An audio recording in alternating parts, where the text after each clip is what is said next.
Now it's time to wake up. Kincade and Salciunas is on the air.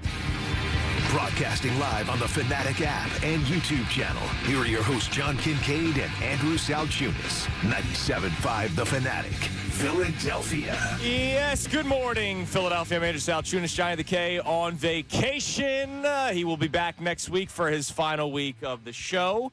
And then we'll eventually all find out together what the plan is moving forward. But right now, the plan is for the Phillies to get their heads out of their butts, because they lost again yesterday, and albeit, yeah, sure, the Los Angeles Dodgers, good baseball team, but if we're trying to set a bar and set a standard and say, who do we have to beat? Well, we know it's that team.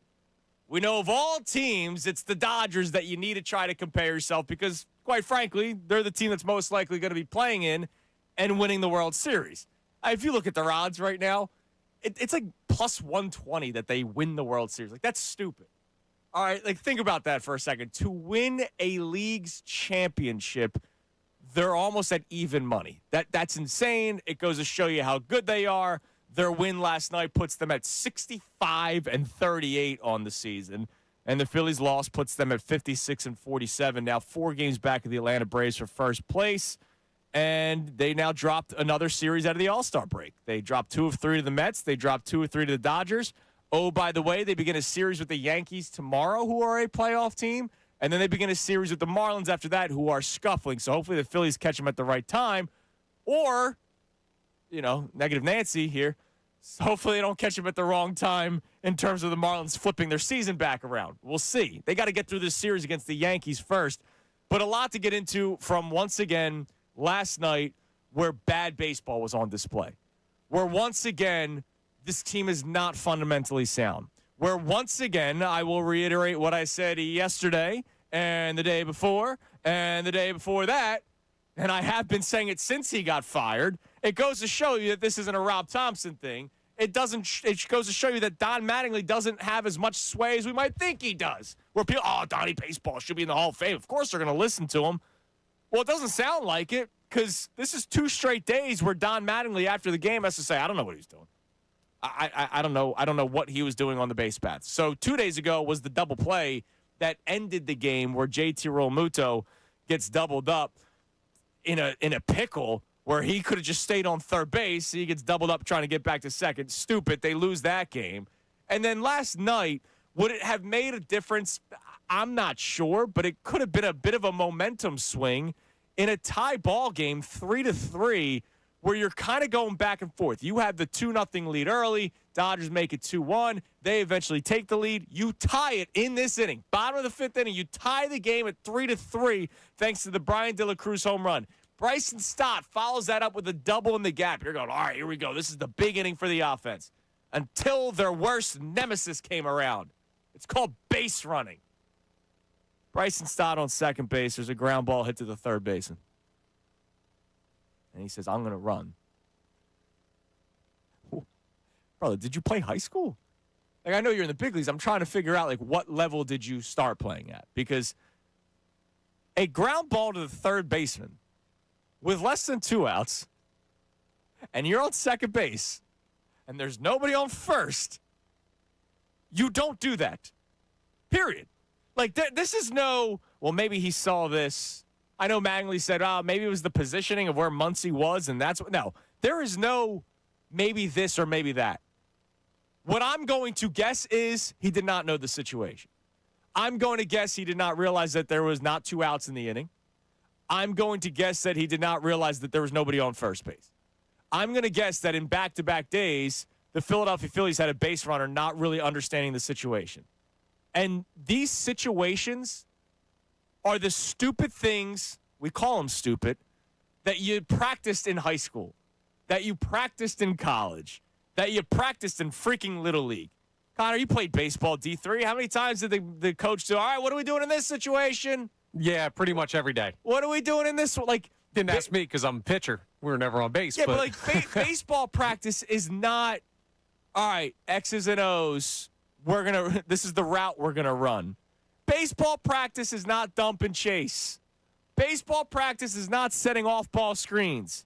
Baseball practice is seeing the baseball and hitting it It's seeing the baseball and fielding it, and it's a couple of drills here and there for your calisthenics. Like baseball, it's a hard sport, but it's a simple sport. It's either you're good or you're not. Like, that's all it is. Half of the game is mental. And this team is mentally dumb at times. More often than not. This team, you want to talk about mental, is 100% mentally stressed out. Like, I just know that they are. They try to do too much. They try to hit 5-run home runs. They try to do way too much all the time because the pressure that they have put on themselves over the years of failure in the playoffs, and failure not because of ability, failure because of poor baseball play, failure because of bad decisions by the manager, failure because of bad decisions by players on the field. That's what the failure is, failure from up top. And the roster construction of Dave Dombrowski.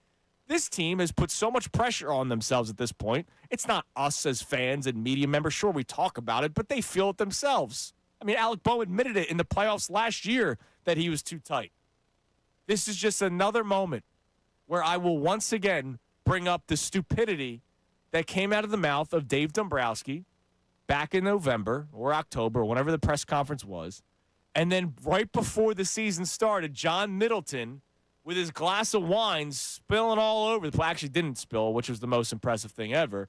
But John Middleton, multiple red wines deep, talking about how we were one pitch away, one swing away. You know, if Christopher Sanchez's pitch was called a strike, if we had the ABS challenge that at that moment and not having it, then maybe we win Game 5, or maybe we force a Game 5 and win that series. The stupidity of those comments is because this team does not do the little things right. They are talented. All right, you want a positive spin? Because I'm sure there's some Phillies fans like, oh, come on, don't be too hard on them. Because I had a guy yesterday in my mentions talking about the base running's not as bad as you make it out to be, you Philly media hater or whatever. Look at them. They rank 15th. Yippee. Like, we're middle of the pack. Awesome. Like, they have one of the highest paid rosters in baseball, and we're celebrating mediocrity and not that they're not at the bottom. Here's your positive spin. In 3 games against the Los Angeles Dodgers, they won 1. They were a stupid blunder away from potentially winning Game 2. And yesterday, I mean, you know, Aaron Nola's not going to really be pitching much in the playoffs. All right? And the home run balls aren't going to happen as much in the playoffs. He'll probably get through the first time through the order. Right? You're going to have Wheeler, Sanchez, and Luzardo are going to be your top 3 starters in the playoffs.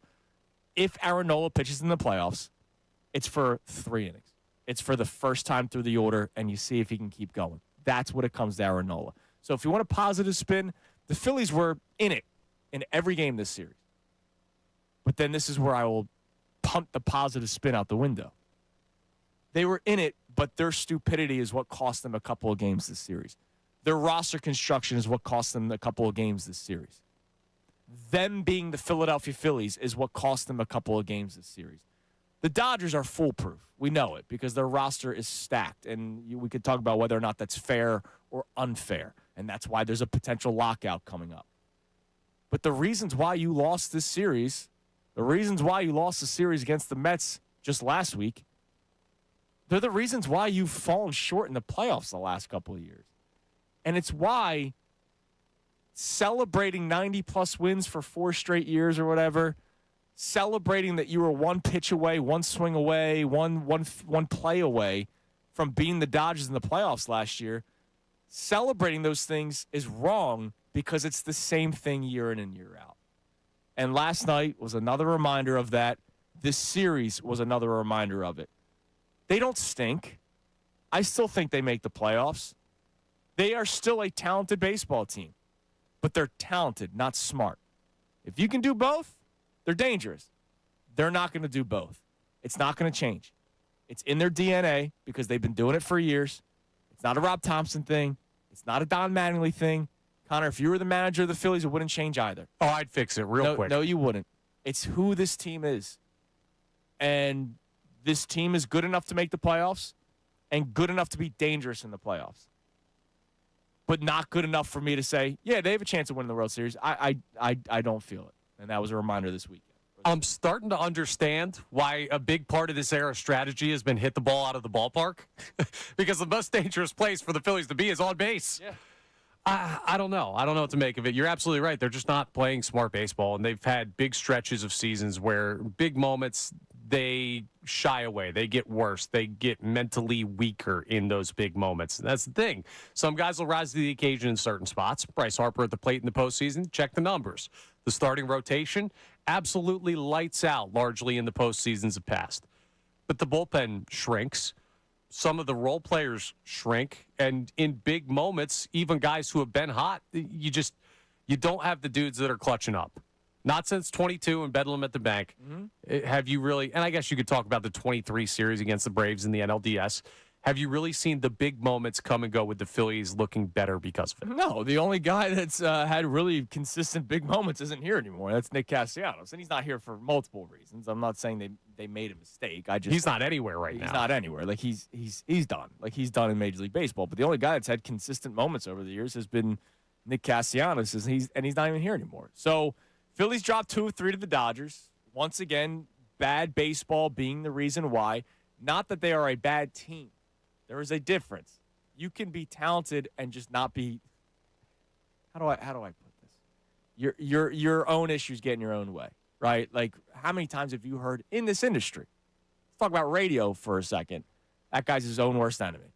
Very talented, but he's always complaining about something. He's always a problem. He's always in the boss's office, and that's why he's done, or that's why he's not getting big opportunities, whatever, right? Like, that happens in this industry. That happens in all industries.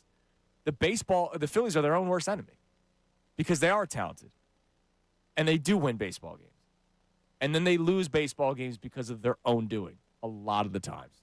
And that's disappointing because it's year 4 of it. And that's why I don't have much excitement sometimes. And that's why I come off as a negative ninny. But it's just the way that it is. I look at this roster and I hate it, even though I know that it's good. And that's the tough position that we're in. Good baseball team, not a smart baseball team. So this leads to a question that I'm really, really interested in hearing from all of you on this. And this will end up being today's poll. There you go, Connor. Poll of the day brought to us by Dr. Avedon Appel and the team at Iron Mountain Men's Health. Polls are always strong on Kincade and Salciunas, and the poll will be strong today. So with the trade deadline coming up, I want you to take all names out of the conversation. All right, like don't tell me Skubal, don't tell me Mason Miller, don't tell me Taylor Ward, don't tell me backup catchers, don't tell me anything. All right, names out. All right, it's just a philosophical question for you today. Do you want the Phillies to go big, which means you would trade top prospects? Anyone's on the table. You know me. You already know my answer, right? Bleep the prospects. I don't give a damn. I will be consistent with that forever. You want them to go big, which means anybody's on the table, you're going all in. Chips are all into the table. Do you want them to just make a move? It's just, hey, I don't want them to spend big. I don't really feel like they're going to win a World Series, but I can't just say, they don't have a chance, let's not do anything. So let's make a move. That's your Austin Hayeses of the world. That's your platoon guys of the world. Do you want them to do nothing? Hey, I don't think they're going to win. So why bother even doing anything? And let's throw the fourth one out there. It's nonsense, I would say, if anybody says this, but we'll throw it out there anyway. Well, if they're not going to win anything, then why would you even bother keeping some guys? I would sell. Those are your 4 options. Forget names, and don't tell me trade Trey Turner. Don't tell me trade Bryce Harper, because that doesn't make sense. If you were to say sell, it would have to be players that would actually get you something and players that teams would actually go for because of their contracts, like a Brandon Marsh, like a Johan Duran.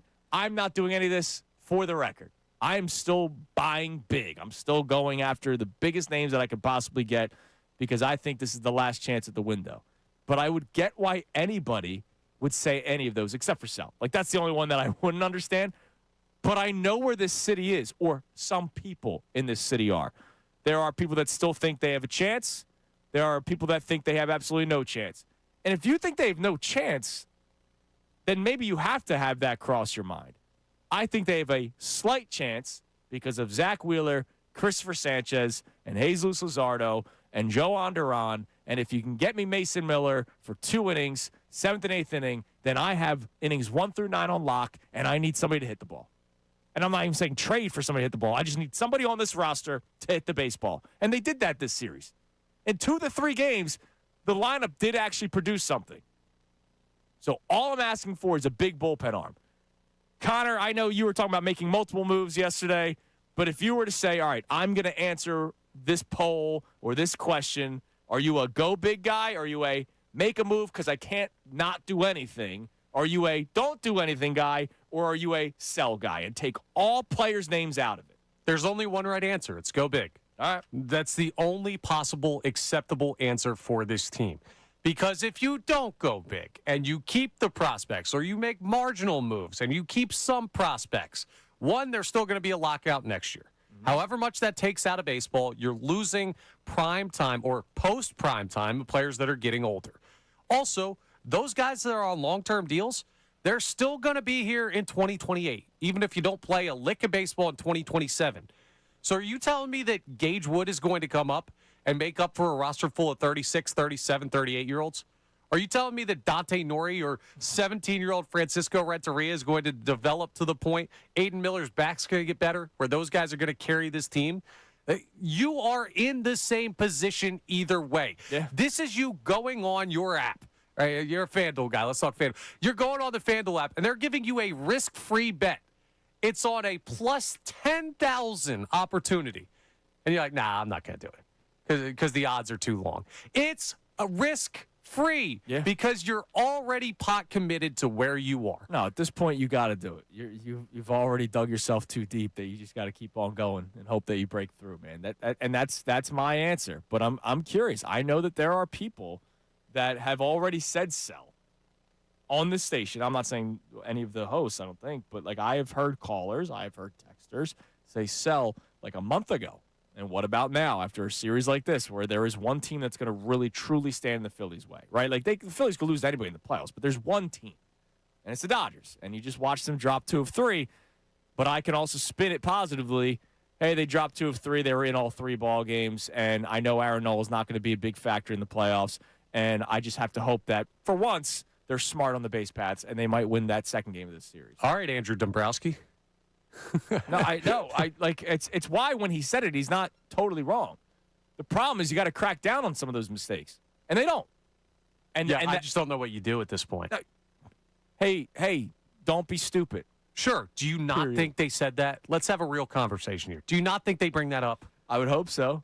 So then what do you do if you've told them a bunch of times? You can't trade the whole roster. No, you can't. They keep doing it. Hey, what do they do? I don't know. Dude, learn how to play baseball. Let's do some drills, man. Let's go. Here's the funny thing, too, real quick, because the only other option outside of go all in that poll, if we're going to have 4 options, the only other acceptable one, funny enough, is sell. Half measures are stupid. They won't get you anywhere. And standing pat is dumber than half measures. Like, if you are not on the go all in side, you should be on the sell side. Well, and that's why I'm interested in this conversation, because I wonder how many people will say, hey, they should sell. Because if they're not going to win anything now, why keep them? Now, speaking of, I mentioned Brandon Marsh is one of the players that you would, if you were to move somebody, he's probably a guy of value. Don't you dare, Phillies. Hey, I'm not saying do it. I'm just saying he would be a guy with value. Interesting decision by the team yesterday. Not in the lineup yesterday against a left-handed pitcher. And then Don Mattingly talked before the game and talked about our all-star and said, the numbers aren't good against lefties, and we're considering platooning again. And I don't know what this team does, man, because they can go into a season saying a guy's an everyday player and then give up after 5 games, right? Like we've seen it. Literally, with this man included, like Brandon Marsh, the everyday center fielder, and then Rojas was in the lineup like 2 days later. He's struggling right now. Batting average is down to 292. Got a hit yesterday as a pinch hitter. But he's down to 292. And you have to really hope that this wasn't just like a really, really hot first half. And I know it's coming off of last season too, so he's had a 162-game span where he's played really good baseball. But you got to hope that this isn't just a major, not cool down, freeze, because he's batting like 150 in the month of July right now, 157, and his OPS is 461. And now the Phillies are back to thinking, maybe he is just a platoon guy.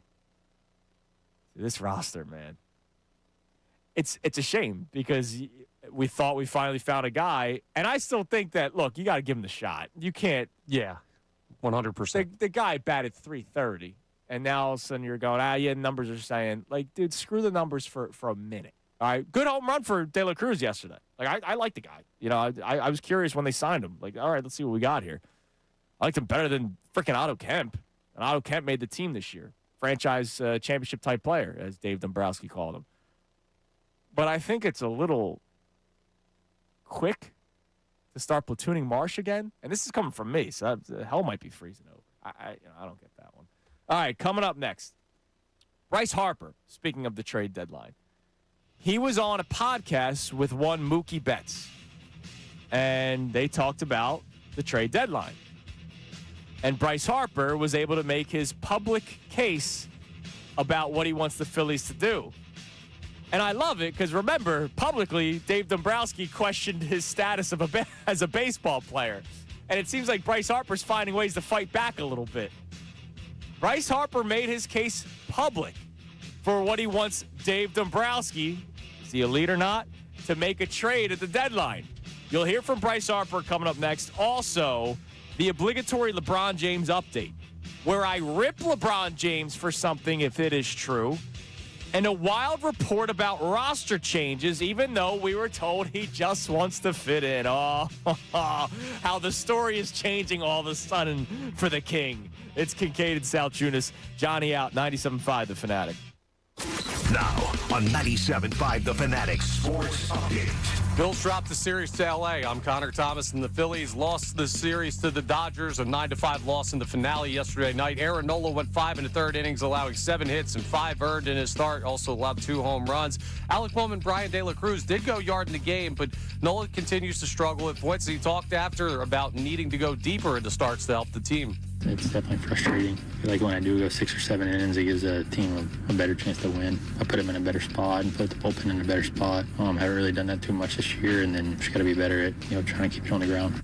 The Phils have the day off today. They'll start a series with the Yankees at the bank tomorrow night as the Eagles continue to prepare for training camp next week. Jalen Hurts came in at number 56 on the NFL's top 100 NFL players list for 2026. Still no decision from LeBron James as the wait continues to see where he will play next. And the Union took down the New York Red Bull 3-1 in their first game back from the Olympic break last night. Andrew Duchecko will join us from the 7 o'clock hour till the end of the show, talk a little bit of training camp, and also take a look around the division for the Eagles and who's going to be trouble potentially in the NFC East. I'm Connor Thomas on the home of the Sixers, Flyers, and Union. 97.5 The Fanatic and The Fanatic.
Now back to Kincade and Salciunas, 97.5 The Fanatic and the Fanatic app.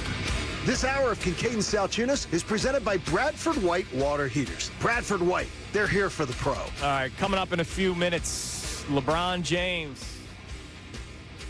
I don't know if I truly believe the story, but if I do, he is going to get ripped. And also, there is a report about LeBron James, and apparently he does want certain things. When we were told for the longest time he didn't want certain things. And that's why some people feel the way they feel about LeBron and how they just don't even want to deal with it. But before we do that, what we talked about so far, the Phillies losing to the Dodgers, dropping 2 of 3. And once again, it's because of bad baseball. And it's why when I think back to what the message was from the front office, of all places, we were 1 pitch away, 1 swing away, 1 hit away. When you have that message, Dave Dombrowski, John Middleton, you excuse bad baseball. Because let's go back to the playoff series for a second. Trey Turner, the 1 throw away, right? Trey Turner's not a good fielding shortstop. Like, that's not going to get better. If that play happens again, I don't know if he'll make it the next time. Quite frankly, I think he'll make a bad throw again because he seems to melt in the playoffs, and he seems to just melt whenever there's a ground ball hit his way. So when Dave Dombrowski and John Middleton say the same crap, if Trey Turner throws the other side of the bag, well, what if he doesn't? Because he can't or might not be able to because he's not a good fielding shortstop. We were 1 pitch away. All right, Christopher Sanchez, it gets called a strike. Your bats were going to get hits in the next 3 innings? Right? Like, your bats have gone cold every postseason. Diamondbacks, Mets, Dodgers last year. And it wasn't because the Dodgers had a dominant team. Same thing the previous 2 seasons. So we do this all. Man, if Sanchez, the umpire apologized to JT. Were the bats going to do something? Well, they would have been up by 1, so they would have won based on the Are we Dodgers sure? not scoring. Well, the bullpen was going to get the job done? The same bullpen that has come up small the last 3 postseasons? I mean, we got to be fair here. They did get the job done. They did go into extras. They would have won the game if they had gotten out of that inning by what happened after. But I understand your point. But we don't know that they 100. Like Christopher Sanchez, the next pitch could have been home run. Like I don't know, dude. Like I don't know. Like I hate that nonsense. The reason why I hate the messaging so much, even though they're not totally wrong in their analysis of how close they are. Look at this series that just played out. They are close, but they get in their own way. And it seems like they excuse it because they think they're close. You know, why would we make big changes? Because we're close. Why would we change the way we play baseball? Because we're close. Right? They're that close. They were in the World Series. They were this close to getting back to another. They were this close to beating the Dodgers in games last postseason. I'm not going to say close to winning the series. They only won one game. But they were this close in that series to winning some of those games. They're that close. So they go, look, we're so close. Why would we make changes? And it sends a message to we're complacent. Complacent with a good baseball team, but we're going to keep on making the same mistakes because we're not cracking down on it. And that starts up top, and they excuse it. And it pisses me off, man. All right, Bryce Harper on the Mookie Betts podcast was able to make his public plea to the Phillies front office. And I love it. Even though I think Bryce Harper would do this any year, I just like the storyline that Dave Dombrowski questioned his elite status in the offseason. And now Bryce Harper's like, oh, yeah, you the elite GM that I knew? This was Bryce Harper with Mookie Betts earlier this week. It dropped yesterday about what he wants the Phillies to do. Going into next year, and why I say we're going to look at this year is you're going to have teams on this side, they're going to go for it. Yep. You're going to have teams on this side that aren't. Mm-hmm. And then you're going to have nobody in the middle this year because of, the CBA.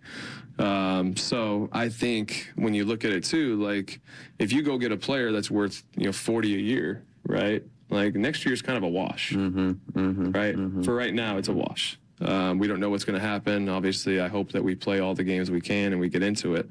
But on both sides, it's not looking that way. Right. And so as an organization, you can kind of sit there and go, okay, well, we'll pay X amount of dollars for this guy for the rest of the season based on not having to pay full salary next year. Yeah. So I think a lot of teams are kind of going to be in the over here and over here more than anything. So I'm hoping that we can get to the point where we do have the guys that we can go out and get other big league ready guys or, a frontline starter or, the right-handed bat or bullpen. He made it clear. Look, he said all the things that they need. They're not going to get all the things they need. They'll probably get one, maybe they get two. But he's making it clear, hopefully we can do this. And I look, you need your best players to be public with this kind of stuff. It just needs to freaking happen. And Dave Dombrowski needs to get this done. And I don't know if everyone feels that way. Let's check the poll of the day. We mentioned it already that we were going to do it. Poll of the day brought to us by Dr. Avedon Appel and the team at Iron Mountain Men's Health. We're not having names in this poll. We're not having names in the conversation.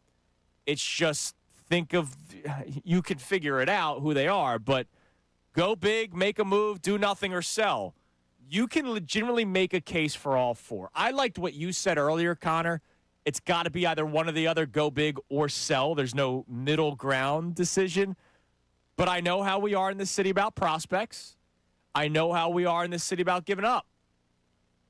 So what do we got so far this morning? So far, the people are listening. Okay. We appreciate that very much. Our question with the MLB trade deadline coming up, throw the names out the window. What moves would you make for the Phillies? Go big is 72% of the vote. A huge majority. Okay. The second leading answer is sell at 17%. How about that? And then 9% are saying make a move, but 2% are saying do nothing. Like the do nothings, honestly, the one I hate the most is do nothing. Yeah, it's stupid. You gotta, if you're one of that 2%, you gotta text us or call us and tell us why, because there's no argument. Yeah, here's my power ranking of what I want. Go big is number one. I go make a move as number two, sell as number three, and then do nothing as four. Because make a move, again, if make a move means you added something, this team is still good enough to win a playoff series. Are they good enough to win the World Series? No. And does make a move win the World Series? Most likely not. But if make a move makes them slightly better, their chances go up a little bit. To do nothing is stupid because this team right now, if you do nothing, this team's done. Like, absolutely done. Cooked. All right, we'll check the text line coming up in a little bit. Don't forget, it's a debate day Thursday. I wanted to do it today because Andrew DeCecco's in studio today for 3 hours. He's going to be joining us starting at 7 o'clock. And I know how much DeCecco likes debate day. It's one of his favorite days of the week, he's told me. So we do a debate day Thursday. You know what we're doing at this point. And if you're not, I'll explain it.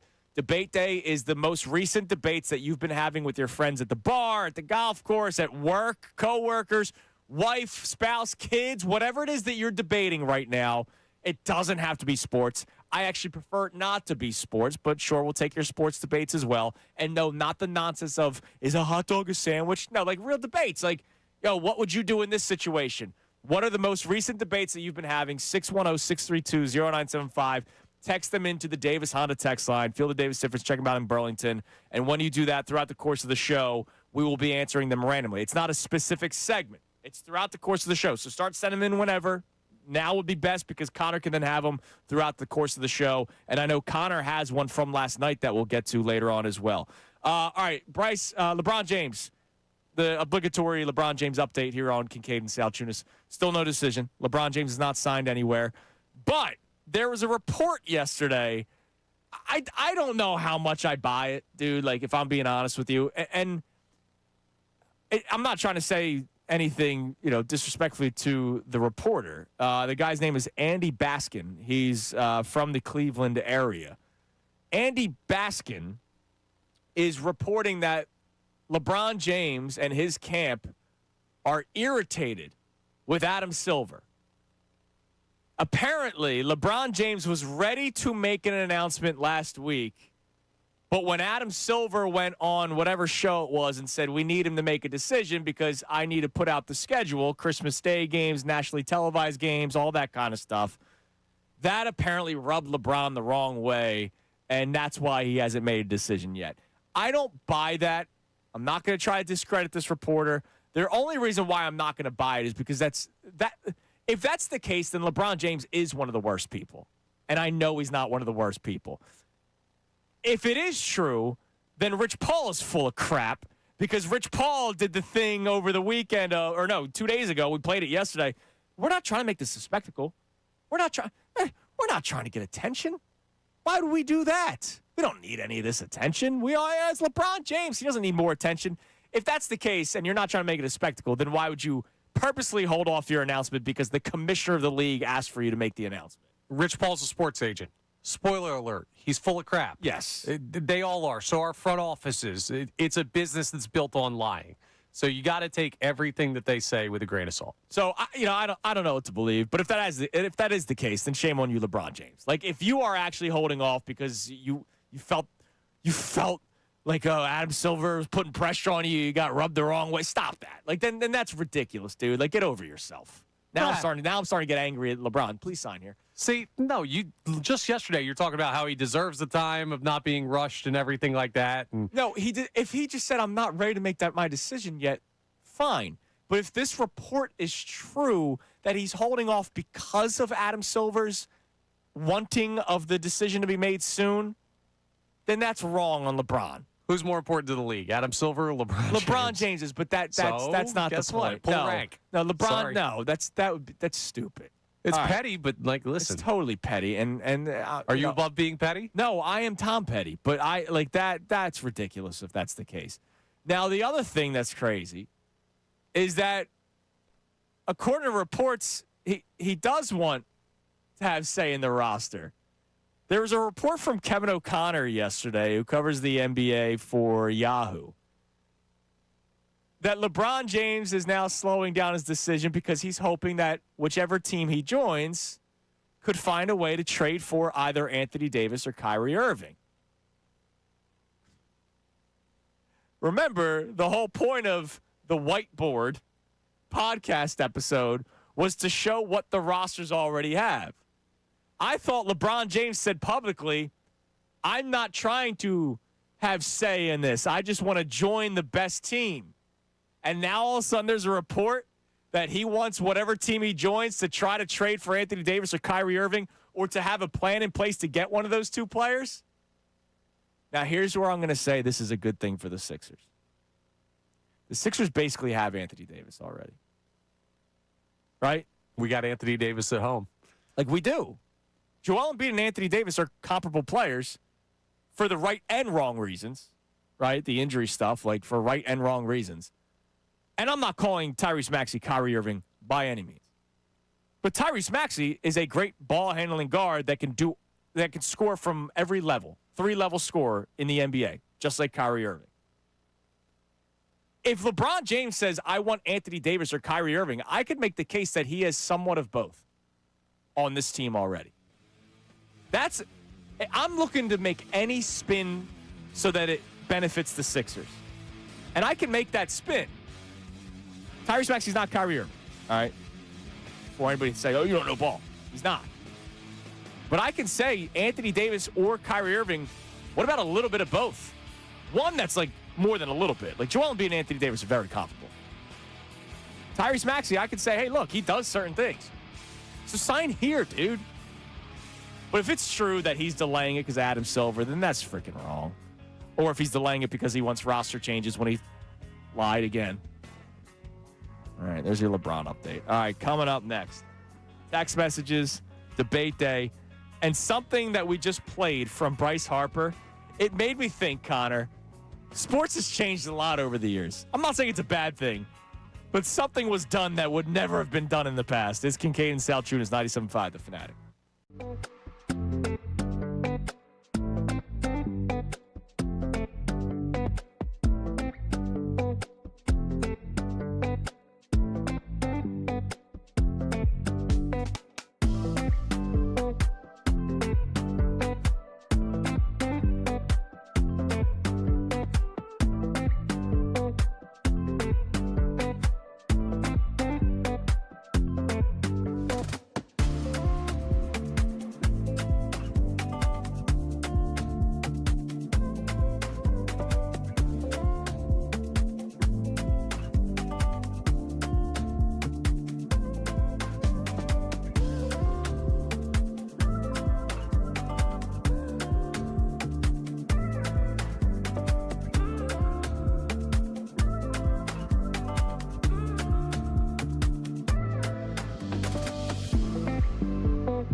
wonderful faces, check out youtube.com/975 The Fanatic Philadelphia. More of Kincade and Salciunas coming your way now. You know, the other crazy thing about this report with Anthony Davis is, would you trade Joel Embiid, to get Anthony Davis? And then that means you have LeBron here, and it's, 2 years Anthony Davis, 2 years of LeBron James. I remember we brought this up a while ago because John would do it, because John would do anything to get rid of Joel Embiid. Anthony Davis wants a contract extension with wherever he goes, and I'm not locking up Anthony Davis to another, I'm not adding 3 years to his deal. No, if it's a 2-year thing and you cut a year off of what Embiid's salary would be and you guarantee getting LeBron, that's a no-brainer. Consider it. Yes. Then you do it. You'd be stupid to not. But if he wants more money and he's going to force you, well, he can't force you, but that would not be a great situation. Well, he can force you because that's how it works in the NBA. I'm not going to go there unless I get my contract extension. That's just how the NBA works. But it's something to keep an eye on for sure if it's accurate. Like, I just don't know how we go from LeBron James doesn't want to play a factor into what the roster looks like. He just wants to decide the roster that he picks, like the one that he joins. And now it's LeBron wants whatever team that he signs with to try to get Anthony Davis or Kyrie Irving. I don't know how you're surprised by this, though. No, it's just I'm not surprised, but it's just after this entire process. I mean, we've been going on for over a month now. What does LeBron James do? And for a month, it was he's just going to pick the right roster. You know, it's longer than a month. 20 years. Yeah. Well, you can't forget the history. Oh, you're right. I mean, you're right. I saw the article this morning. It came out last night, and I was like, really? This is how I'm starting my day? All right. We'll see how it goes. All right, real quick. I'm not going to make a big deal out of this. It's just funny that, wow, how times have changed. And it's not a bad thing. Like, let me make this clear before somebody thinks I'm old man yelling at clouds here. Kind of wild that you're going on a podcast with the guy that you're facing. Like, Mookie Betts has his podcast, and Bryce Harper is on it as a guest, and they're currently actively playing against one another. Now, the reason why I don't say it's a big deal, I'm sure somebody out there is angry about that, but the reason why it's not a big deal, A, it's baseball. It's a little bit different. B, it's July. Like, it's not, like, if this were a playoff series and they were on together, I'd be like, yo, dude, what do you... Yeah, you can't be doing that. But it's July. But I thought about that when I saw him on there. I was like, when was this recorded? And then I'm listening to it, and it's actively about the trade deadline. It's about stuff now. And I'm like, oh, my God, Mookie Betts is in town. He probably rented out a space somewhere, maybe in the hotel that they're staying at. Probably the Four Seasons, and they're doing the podcast. And I'm like, damn, that's wild because 10 years ago, that's not happening. All right, what do we have on the text line? Let's do the baseball and the sports text first.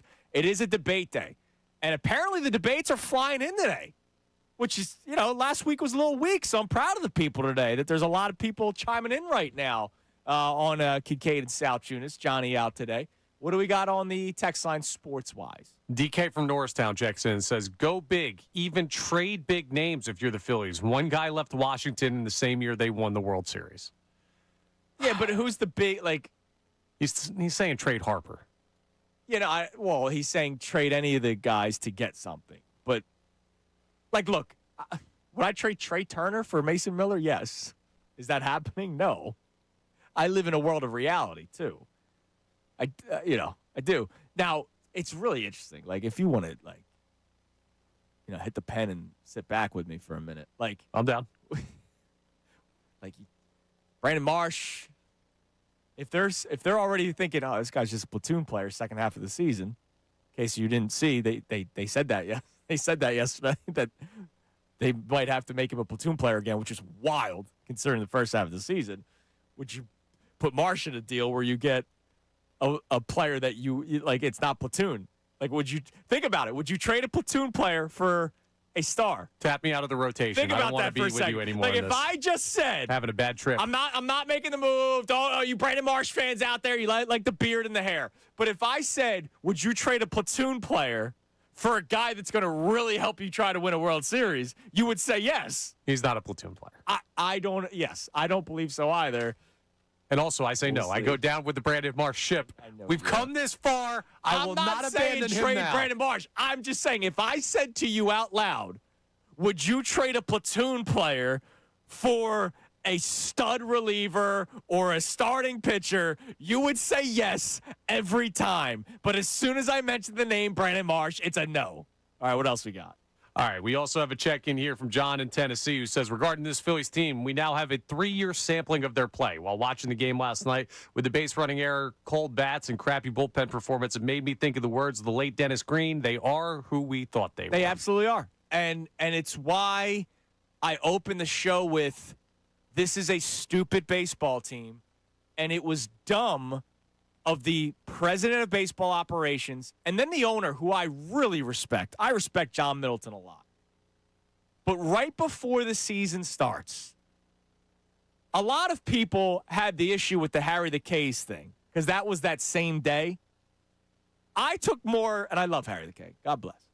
I took more of an exception of the owner of the baseball team right before a season starts saying, you know, we were really close last year. And it excuses every bad decision that they have made that has kept them from winning. The way they have lost the last 3 postseasons is the same way. Don't tell me, oh, well, they lost to the Dodgers last year. That's why. Yeah, but they lost the same way to the Mets and to the Diamondbacks. And they excuse it by saying those things. And this past series that we just finished, losing yesterday to the Dodgers, they were in each ball game. They won one. It came down to the final out in game 2, stupid Final out. 2 outs. Yeah, on one bottom play. 2 outs because don't play. And then yesterday, they were in that ball game. But you lost 2 of 3 because of your own doing. Because you signed somebody to a bad contract. Because you always had bad base running. And because you didn't address the bullpen well enough. And that's what's been the issue for this baseball team the last 3 seasons. All right. Coming up next, Andrew DeCecco. He's here. He's ready to go. In an hour earlier today for us. We'll continue this Phillies conversation. We'll get more of your text messages on it.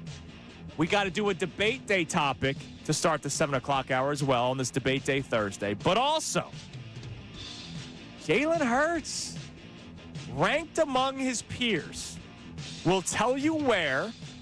More importantly, we'll tell you who he is ahead of. It's Kincade and Salciunas, 97.5 The Fanatic. Now on 97.5 The Fanatic Sports Update. Another rough night for Aaron Nola. I'm Connor Thomas, and the Phillies dropped the series to the Dodgers with a 9-5 loss yesterday. Aaron Nola went 5 1/3 innings, allowing 7 hits and 5 earned in his start. It was another rough end to the start, even though he was pretty good through the first 5 innings. Alex Bowman, Brian De La Cruz did go yard in the game.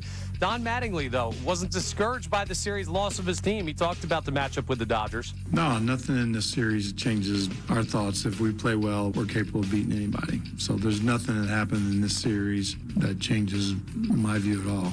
Feel like we've heard that before. Anyway, the Phillies have the day off today. They'll start a series with the Yankees at the bank tomorrow night. As the Eagles continue to prepare for training camp, Jalen Hurts came in at number 56 on the NFL's top 100 NFL player list for 2026. There's still no decision for LeBron James as the wait continues to see where he will play next. The Union took down New York Red Bull 3-1 in their first game back from the World Cup break last night. Andrew DeCecco will join us in studio from the next segment till the end of the show. This update is brought to you by the Macom Group. Visit MacomGroup.com. The Macom Group supports contractors with one of the largest PVF inventories from pipe, valve, and fittings to trusted brands. Count on the Macom Group to help you stay on schedule. Visit MacomGroup.com today. I'm Connor Thomas on the home of the Sixers, Flyers, and Union. 97.5 The Fanatic and The Fanatic.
97.5 The Fanatic and the Fanatic app. It is 7 a.m. here on Kincade Salciunas, 97.5 The Fanatic. Johnny the K is out this week. He'll be back on Monday for his final week here at 97.5 The Fanatic. But joining me now in studio, normally from 8 to 10 on Thursdays, but he said, I got you, brother.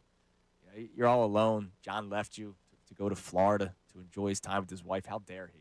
Andrew DeCecco said, I'm going to come in an hour earlier for you. What's up, brother? Good morning. What's up, guys? How are you? Good to be with you. I watched the Phillies drop a series in once again, like just the same way. Embarrassing fashion. Yes, embarrassing, and it goes to show you that we can talk about talent. We can talk about high-paid players. We can talk about how they're right there, right? They're going to win 90-plus games. They'll probably be in the playoffs. But it goes to show you that fundamentals do matter in sports. Like, there are guys that are just supremely talented and can do all things in the world. Look at maybe not James Harden's a good example, but like there's guys that could light it up, right? They can score and do everything on offense. But man, you all of a sudden sit back and go, man, they're actually a negative on this team because they turn the ball over a lot and they can't play a lick of defense. Same goes in football. Sure. I can have explosive speed, but if he can't run a route, Jameis Winston might be a good example. Jameis Winston, arm strength, right? People love him, but first 30-30 guy ever. 30 touchdown passes, 30 interceptions, and that's why he's a backup. You look at this Phillies team, they have the talent. It's there. They have the starting pitching. It's there. But they also have this stupidity of base running, and that's a factor. That is a legitimate factor. That is not something that you can overlook. I feel like we do that a lot. Like, they'll be fine. They're not. As John Kincade says, I can't believe I'm quoting John. It doesn't matter till it matters. But he's not wrong when he says it because – what, you're also going to play smart in the playoffs when you've been doing the same thing, not for 162 games, but for 3 years now? Well, it's an understated talking point that's now becoming more prevalent. Yes. And you add that into the inefficiencies at the plate. What, they have 5 hits last night? And they had 7 hits yesterday, 5 runs. The Aaron Nola factor, the bullpen, wondering who your 5th starter is going to be. A lot of these things are now coming to surface, but they've always been there. Yeah. And they're coming from star players as well. So that's concerning. Why should anyone expect or believe that all of a sudden when the lights are bright in October that all of this is going to get rectified? That's my biggest thing. Like, don't worry about it. It's July. Like when Bryce Harper tries to stretch a single into a double when it's a stupid decision to make, people go, it's just being aggressive. It's June. It's July. Don't worry about it. I forgot to tell you this, Connor. So Bryce Harper is on Mookie Betts' podcast this week. Was on his podcast this week. We already played a clip. Bryce Harper making the plea for the front office to be aggressive at the trade deadline, which I appreciate because, A, they should. I still believe so. And, B, the president of baseball operations questioned how good of a baseball player he is, and now he's kind of flipping it back at him. Hey, why don't you make a good move at the deadline? So Bryce was on the podcast with Mookie Betts. And Mookie asked him about the Orlando Arcia stare down. If you guys remember in the playoffs a few years ago, Harper hits the 2 home runs. The second one, he stared down Arcia, attaboy Harper, all that kind of stuff. Well, he told the story leading up to it. The double play that ended the game, which caused Arcia to say, attaboy. Do you know what Harper said on the podcast? Yeah, I listened to that. I was going no matter what. Whether he caught it or not, I was going. Yeah, that's good. No, I don't think that's bad. No. I agree with Bryce there. No, it is. It is because I will tell you right now, if Michael Harris does not make that catch, he's scoring from second base even if he's flat-footed. Like Bryce Harper is a fast base runner. The way the ball would have kicked away, like his over-aggressive style, over-aggressive can be stupid. And so when he's saying that on the podcast, and I see him trying to stretch singles into doubles all the time, you mentioned it, Andrew, like, it's not going to all of a sudden, hey, I'm going to be a smart baseball player now. That doesn't happen. It's in their DNA, and part of it is you can love it, right? Part of it goes, look, yeah, sometimes you take the risk and you get thrown out, but the next time you get the extra bag. I get it. It's their style of baseball. But when you see it time after time be an issue, especially twice this series where base running was a factor, I can't just say, that's who they are. Let's just deal with it. No, it's become an issue for this baseball team, and it has been. I mean, Rob Thompson allowed it, and now it's just become sort of an accepted thing. It's a problem. And or it's just who they are. And when it's coming from faces of your franchise that are committing these these nightly errors, seemingly, that's a problem, man. And then that's not to look past the offensive struggles at the plate, that you'll see spurts where they're red hot and then they're going to go cold again. You could say that's baseball, but that's the Philadelphia Phillies. Right. With the amount of talent that they have on that roster, that's not really acceptable. So you could say that you want the Phillies to be aggressive at the deadline, and they should.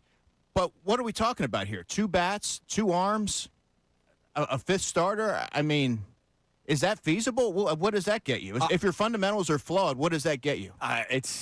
We hope that we just mash our way to victory. We hope that our starting pitcher goes 8 innings, which they can. And that's the thing. Like, we have a poll running right now about what they should do at the trade deadline.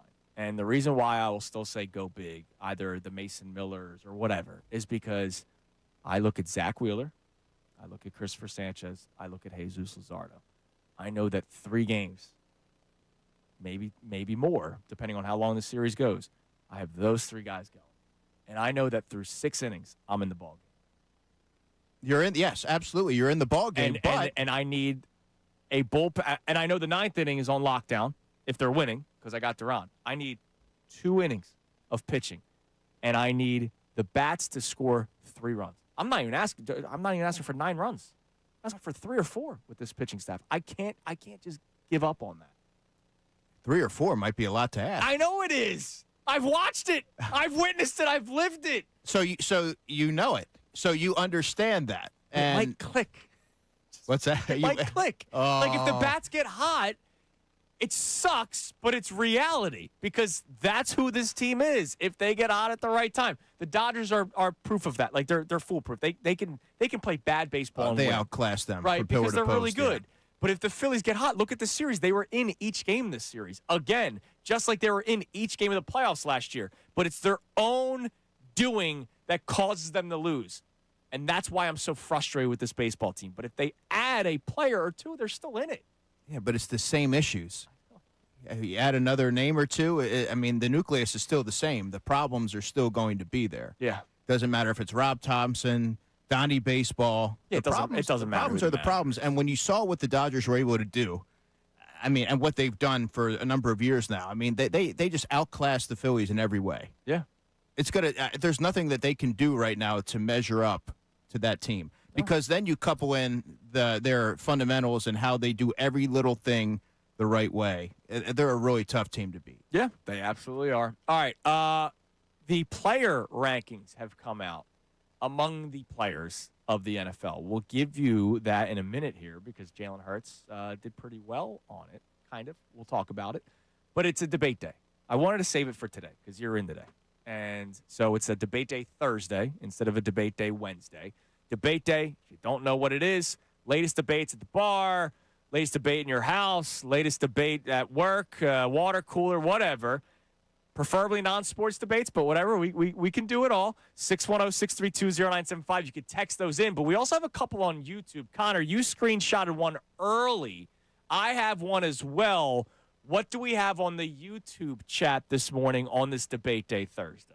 All right, this comes from Andrew JQ90P. It says, please debate. Is it a violation to leave multiple notes on your neighbor's door demanding they mow their lawn? So this is a great question.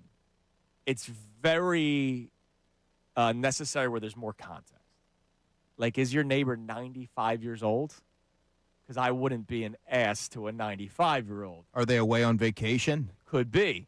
I mean, was that might away. Be a long vacation. But I was away for 10 days, and my lawn, when I got back, looked horrible because before I left, it had been raining every day, and you can't mow the lawn when it's sopping wet. And so for 10 days I was gone, my lawn was horrific. But I came back and mowed it right away. But I don't know. Like, is this person 95 years old? I've never understood the worried about your neighbor's lawn thing.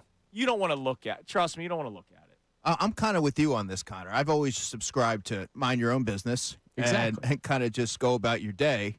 I can't necessarily worry about what's on. But you live in a I live in a neighborhood. And I will say my neighbors to my left and to my right, great lawns. I feel the pressure to continue that trend.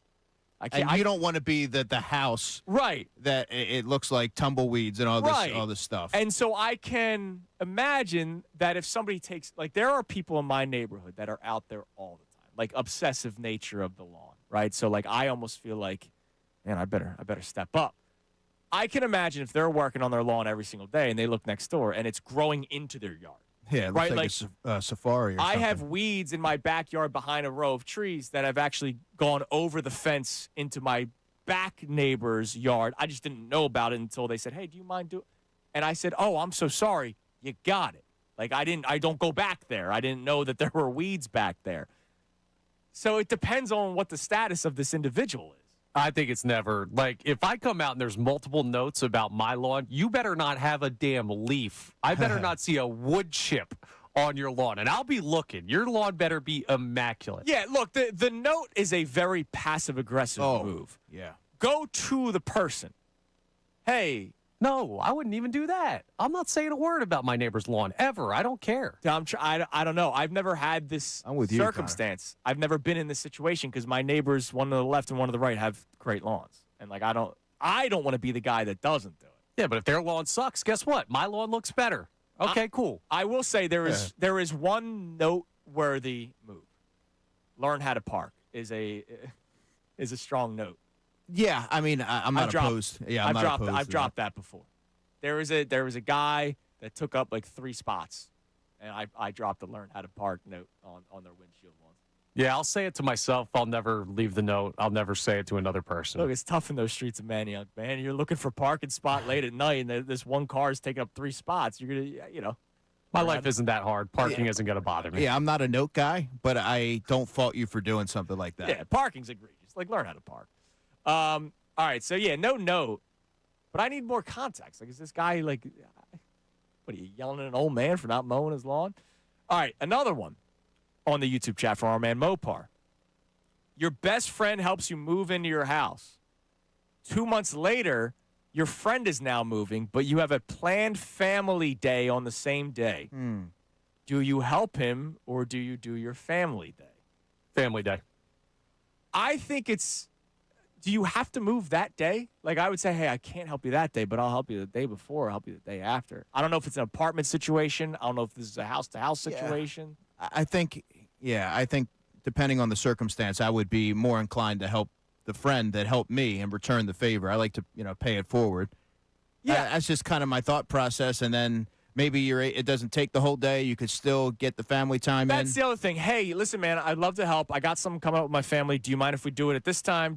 I would do whatever I could to help the person that just helped me because I don't want to be that. I would feel like an ass if they just helped me and I didn't help them. My friends did help me move into my house, and when they needed me, I made sure that I was there. That's just kind of that's what I'm all about. That's what I do. Yeah, if you have a conflict, though, you have a conflict. Like, it's funny. I'm in this exact scenario. I'm helping one of my buddies. My buddy Nick is moving this weekend. I'm helping him Saturday. I'm moving the end of next month. And I'm going to ask my buddies, hey, can anybody help? If he says no, I don't give it a second thought. Like, he doesn't even need an excuse. Like, it'd be nice, but I don't know. Doing something kind for your friends is not something that I do because I want them to later do something for me. If they don't, they don't. It's all right. Yeah, no, I wouldn't feel bad, but I would feel bad if I didn't repay the favor. Yeah, and I think a good person should. But I don't think you should be. It depends on who you are as a person. That's what it comes down to. Exactly. Like if I ask my buddy, hey, can you help? Sorry, I can't. I'd be like, all right. Well, yeah. But I would feel bad if I couldn't help. Yeah, that's because that's just how we're wired. Yeah, that's because we're great people here. All right, we'll continue doing debate day. Keep sending them in. We'll check the text line on those as well at 610-632-0975. But the NFL player rankings have come out or are actively coming out, Andrew. I know this. I know you love this stuff. I know you woke up this morning saying, I can't wait to break down the top 55 players or 100 to 55 players in the NFL voted by the peers. I had a guy aggressively attacking me on social media yesterday. You did? Yes. I don't know ball because I value the executive scouts and coaches poll more than I value the player poll. And somehow this became a Jalen Hurts thing. And I was like, this isn't a Jalen Hurts thing. This is I've talked about this. if a player is warming up for their 4 o'clock game, they're not watching the 1 o'clock games.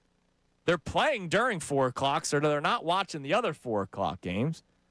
And they're probably icing and doing post-game stuff, media stuff, going out and celebrating a win and not watching Sunday Night Football. So the player is not watching any other game. They only know about their team and the team that they're facing on that given day. And, oh, by the way, you play 14 teams a year. You play your division teams and then everybody else that's on your schedule. So more than half of the teams you don't face in a given year. That's why I don't value the player poll. I value the poll of the coaches, scouts, and executives that have to make roster decisions. Do we want this guy on our team? Mm-hmm. Do I want this player? Would I trade for this player? Like that kind of stuff. That's why I value it. It has nothing to do with where Jalen Hurts ranks. And so people are upset with me because Jalen Hurts ranked higher than some other quarterbacks in the player poll, which I agree with. I've become somehow the Jalen hater. I don't know where this comes from. I don't love him as much as a lot of people, but I'm not a hater of Jalen Hurts. So Jalen Hurts comes in at number 56 on the player poll, which is actually down from last year. People are ignoring that aspect. He's actually dropped in the ranking, but that's okay. He's higher than some other quarterbacks. I will say this now. Another reason why I don't value this is Jalen Hurts is not a better quarterback than Lamar Jackson. No. And if anybody says that, you're fooling yourself. You are foolish. Like, you may not have watched football recently. You can't tell me that Jalen Hurts is better than Lamar Jackson. We all agree? Yes. Yeah. All right. Because he's ahead of Lamar Jackson in this. Yeah. That's why it's stupid. I'm sorry. That's why these are stupid. That's why, folks, don't put a whole lot of stock into any list out there. Trust what your eyes see and kind of formulate your own opinion. These things are really meaningless. Yeah, he's not better than Lamar Jackson. But according to the players in the NFL, he's ahead of Lamar Jackson. But other quarterbacks, to point out, he's ahead of Trevor Lawrence, where he was not ahead of him in the coaches and scouts poll. He is ahead of Bo Nix, which he was ahead of Bo Nix. All right, so he's ahead of Trevor Lawrence and Lamar Jackson. And maybe Jordan Love, I think I saw. I think Jordan Love was in the 70s. Baker Mayfield, he's ahead of Baker Mayfield among the players. He's ahead of Jordan Love among the players, where he was not ahead of them on the executives and scouts poll. So we'll see where he ends up finishing. If he's still like 14th, what are we celebrating? There are 3 more spots, baby. Yeah, no, but that's still middle of the pack. Like, that's still a middle of the pack quarterback. Like, there are people dunking on me today because of where Jalen Hurts is ranked.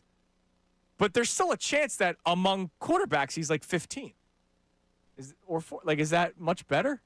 Like, what are we celebrating? Well, we did say previously on the show that we didn't know if he was going to even be on the list. Okay. So he's on the list. That's the thing. Because if he was, I thought it'd be stupid if he's ahead of Lamar Jackson. Oh, wait, he's ahead of Lamar Jackson, so this is stupid. Right, exactly. But we were believing that he could potentially not even be listed, and he's right in the middle of the list. Okay. So people may look at that and say, hey, you guys were way off, which I think is fair. All right. Yippee. He's on the list, and then we'll see where he ranks among other quarterbacks. Dawood wonders if I'm a member of Club Hurts. I've already told you, no. I'm on the outside. I'm the bouncer. I don't know. Your job's in question now. What other Eagles have made the list? I have not seen that yet. I could try to break that down. I don't think they have a team-by-team thing until the very end. Okay. So I'm sure there's others that have been on it already, and I'm sure there's going to be some that are ahead of Jalen Hurts. I just don't know, like, if he still finishes as a middle quarterback, then that's kind of what my point is. He's a quarterback that, if he has a really good season, will be considered a 7th, 8th, or 9th best quarterback in the league. Or if he has a season like last year, he'll be considered a 15th, 16th, 17th ranked quarterback. Yeah. It's the ebbs and flows of rankings. But this one's stupid. Lamar Jackson is not worse than Jalen Hurts. Period. That's wrong. I don't think it's stupid. I think it's different. I think the players account more for the intangibles. Okay.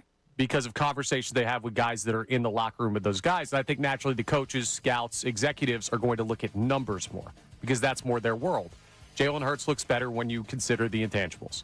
That's why I think he's higher. Okay. Yeah, I think that's a fair And assessment. intangibles are important, especially in this city. They're important, and that's why I like them. That's the X factor. Yes. I don't have to love him like you do, but I like him. Good quarterback. Period. Not elite. Good quarterback. Great winner. Not elite? No, he's not. Ooh.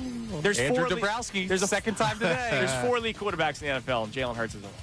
All right, there's a lot of. I don't throw elite willy-nilly out. Drew Dabrowski. Yeah. Oh. All right, coming up next, speaking of the Phillies, Bryce Harper was on the Mookie Betts podcast. We told you about it. He said something that made me think.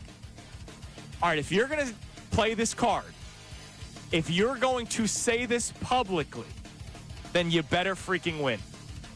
I'll explain more coming up next. Also, more debate day topics as well. It's Kincade and Salciunas. Andrew DeCecco in studio with us for the rest of the show here on 97.5 The Fanatic. Now on 97.5 The Fanatic Sports Update. Phils lose another series. I'm Connor Thomas, and the Phillies dropped Game 3 of their series with the Dodgers 9-5 yesterday. It's their second straight series loss coming out of the All-Star break. Aaron Nola went 5 1/3 innings, allowing 7 hits and 5 earned in his start. Alec Bowman and Brian De La Cruz did go yard in the game, but Nola was a rough spot, and he talked after about the frustrating nature of his season so far. It's definitely frustrating. I feel like when I do go 6 or 7 innings, it gives a team a better chance to win. I put them in a better spot and put the bullpen in a better spot. Haven't really done that too much this year, and then just got to be better at trying to keep it on the ground. The Phils have the day off today. They'll start a series with the Yankees, welcoming them to the bank tomorrow night. The Eagles are getting ready to head back to training camp next week. Jalen Hurts came in at number 56 on the NFL's top 100 NFL players list for 2026. Still no decision for LeBron James as the wait continues to see where he will play next. And the Union took down New York Red Bull 3-1, their first game back from the World Cup break last night. Andrew DeCecco remains in studio with us for the rest of the show. I'm Connor Thomas on the home of the Sixers, Flyers, and Union. 97.5 The Fanatic and The Fanatic.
is brought to you by the BetParks online casino and sportsbook app. Live bet sports on the BetParks app. Play all your favorite casino games. There's always another way to win on the BetParks online casino and sportsbook. Got to be 21 in Pennsylvania, Jersey, or Maryland. Gambling problem? Call 1-800-GAMBLER. All right, 7:30 here on Kincade and Salciunas, 97.5 The Fanatic.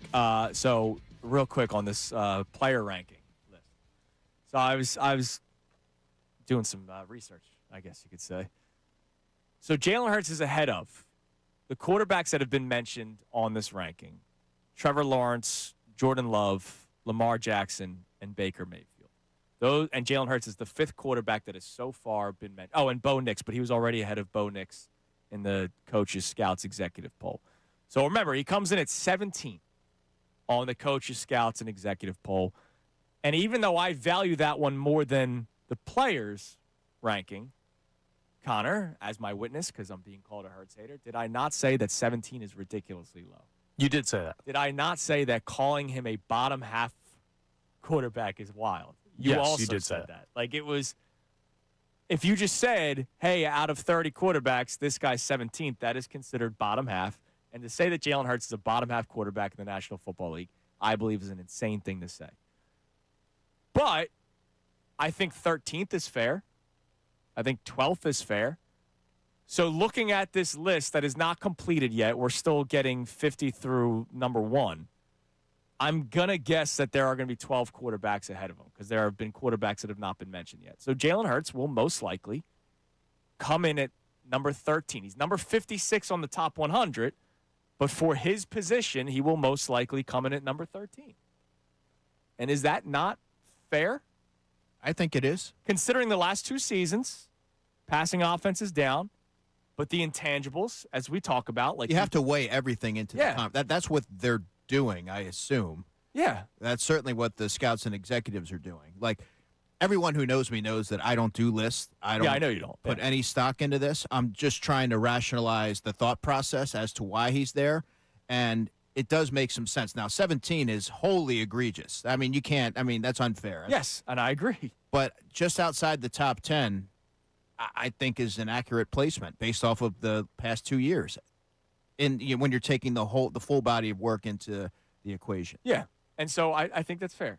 Like 13, boom. I don't know why this is like some sort of like gotcha moment. Like, all right, he's a couple spots higher, which is what I thought he should have been from the very beginning. I love it, man. We find ways to get angry all the time. All right, speaking of finding ways to get angry, Bryce Harper kind of ticked me off a little bit yesterday. And it's making me turn the pressure up even more when there's already all the pressure in the world on the Phillies finally, winning something in the playoffs. Bryce Harper said something that Nick Castellanos said last year. It's nice to have a manager that's played in the game. Take a listen to what Bryce Harper had to say on the podcast with Mookie Betts. What did someone like Donnie bring to you guys to help turn things around? Yeah, I think somebody that's played, that's done it, right? He did it in a big market too. Mm-hmm. And I think for him, coming in, Gold Glover, runner-up MVP, playing in a big market in New York City, understands what it's like, fan base, media, all that kind of stuff. Somebody that's been in the batter's box too. When you have somebody that's done it, you can kind of, relate to that, and he can relate to you as well. So it's not just somebody, saying something that's never been there or done that. So it's been really good. I think that's so weak and wrong of him to do that because now you heard what he said at the end. It's better than somebody that's never been there and done that. Blah blah blah. Like he might not think that he's doing it, but you're taking a shot at the guy that you guys got fired earlier this year. The guy that was the manager of your team when you got to the World Series. Was Bryce Harper in 2022 complaining about the guy who's never done it before? No. Was Bryce Harper and anybody else complaining about the guy that's never done it before in 2023 when they got to the NLCS? Nope. Then you have the kick in the nuts series against the Mets. And then last year, honestly, it's probably just because everybody started getting tired of each other, because that happens in life. Then you started seeing some of the issues because the same issues kept on piling up. And now you're doing the whole, well, Don's done it. And that's why the season turned around. You guys got to the World Series that you guys got fired. You guys got to the NLCS that you guys got fired with that guy as the manager.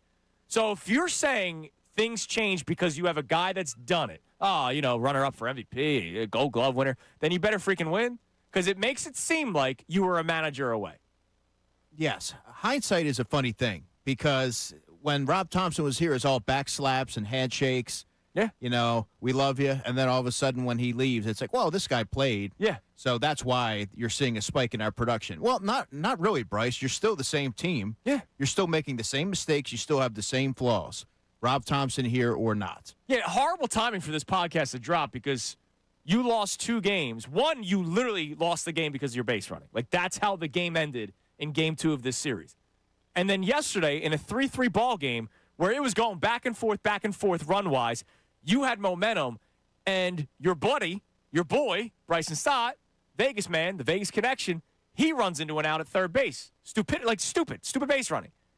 Horrible timing for this podcast to drop because, if Rob Thompson was here, would it have been different? Don Mattingly here, is it different? No, it's the same. You guys are making the same mistakes. I'm not sitting here trying to defend Rob Thompson. It's just then you're putting extra pressure on saying, well, maybe we were a manager away. Then you better freaking win. I do think that everything that Bryce says and he does is extremely calculated. Yes. And that is so passive-aggressive and unfair to Rob Thompson, who catches a stray here with that kind of comment. You got fired. Right. Like, you guys being 9-19, playing like crap is the reason why you got fired. What, did you go to the World Series because you guys were playing well? Did you go to the NLCS because you guys were playing well? And did you lose that World Series because of Rob Thompson? You can make the case for the Zach Wheeler thing. Did you lose the NLCS because of Rob Thompson, or is it because you guys crapped yourselves again? You could make the case for the Craig Kimbrell thing. That was upstairs. It's already been talked about. That Jason Stark has reported that was the plan, and that was a Dave Dombrowski decision. So I'm not putting that on Rob Thompson. All right. 2024, can't blame Rob Thompson that Jeff Hoffman peed himself. And what about last year? Did Rob Thompson have Trey Turner throw to the wrong side? Wow, Rob Thompson was real bad in that series. I agree with you.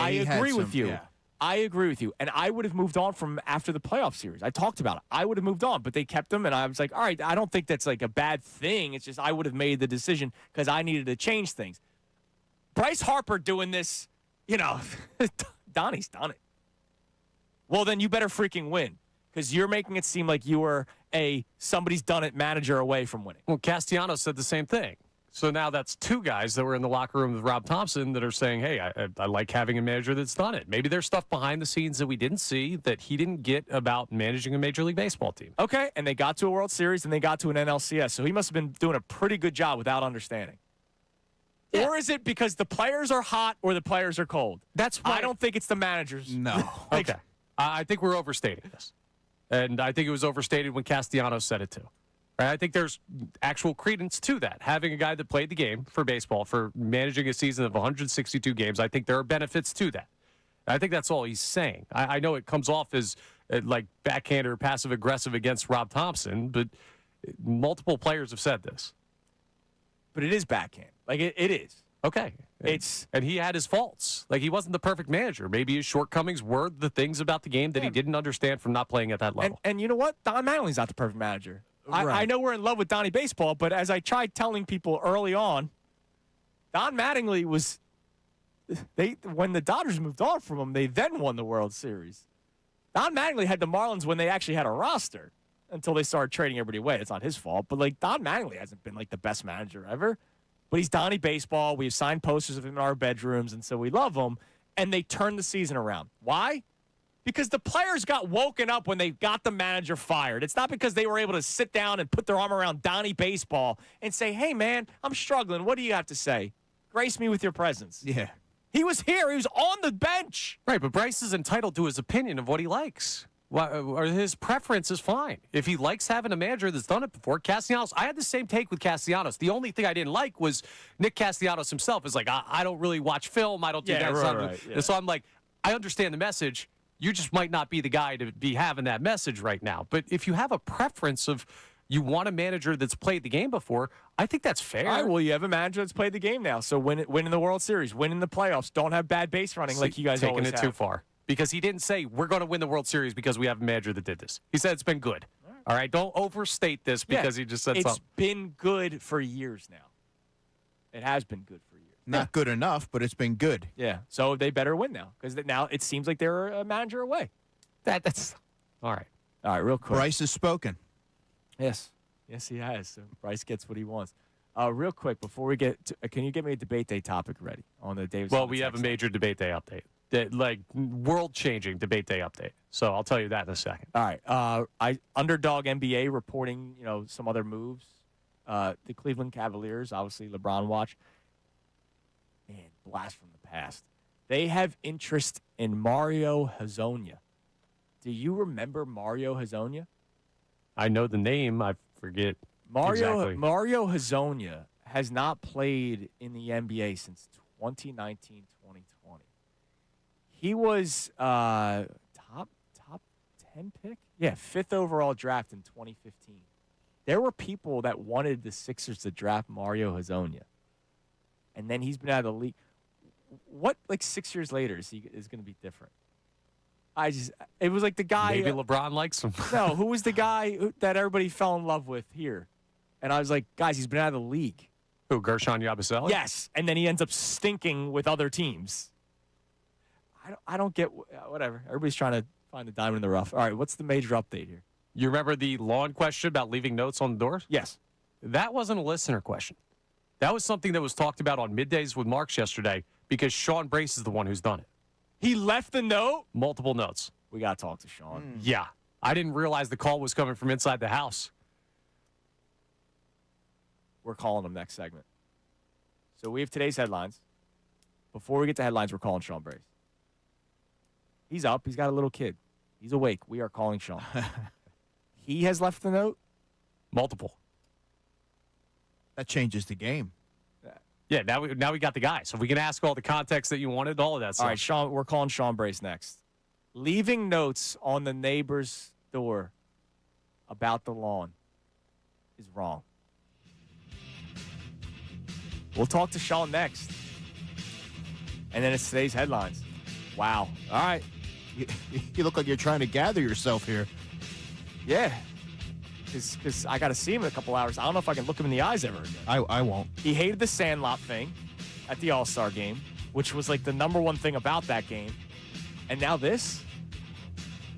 It's disappointing. We'll talk about it next. You're on 97.5 The Fanatic. The Phillies.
Kincade and Salciunas, 97.5, The Fanatic. All right, we're going to try to get in touch with Sean Brace. I know he's awake because he's got a little one at home. So I know he's awake. I do know that he had a late night last night, though, because he and Ray Dunn hit the town yesterday. Or they hit the waters. They took a booze cruise yesterday from where the I don't know what it's called, but it's near the Ben Franklin Bridge. There's like a boat that you can take, and sometimes there's a booze cruise. And they took it to the Union game, and then I'm sure they continued to booze it up a little bit at the Union game. Knowing Ray Dunn, they continued.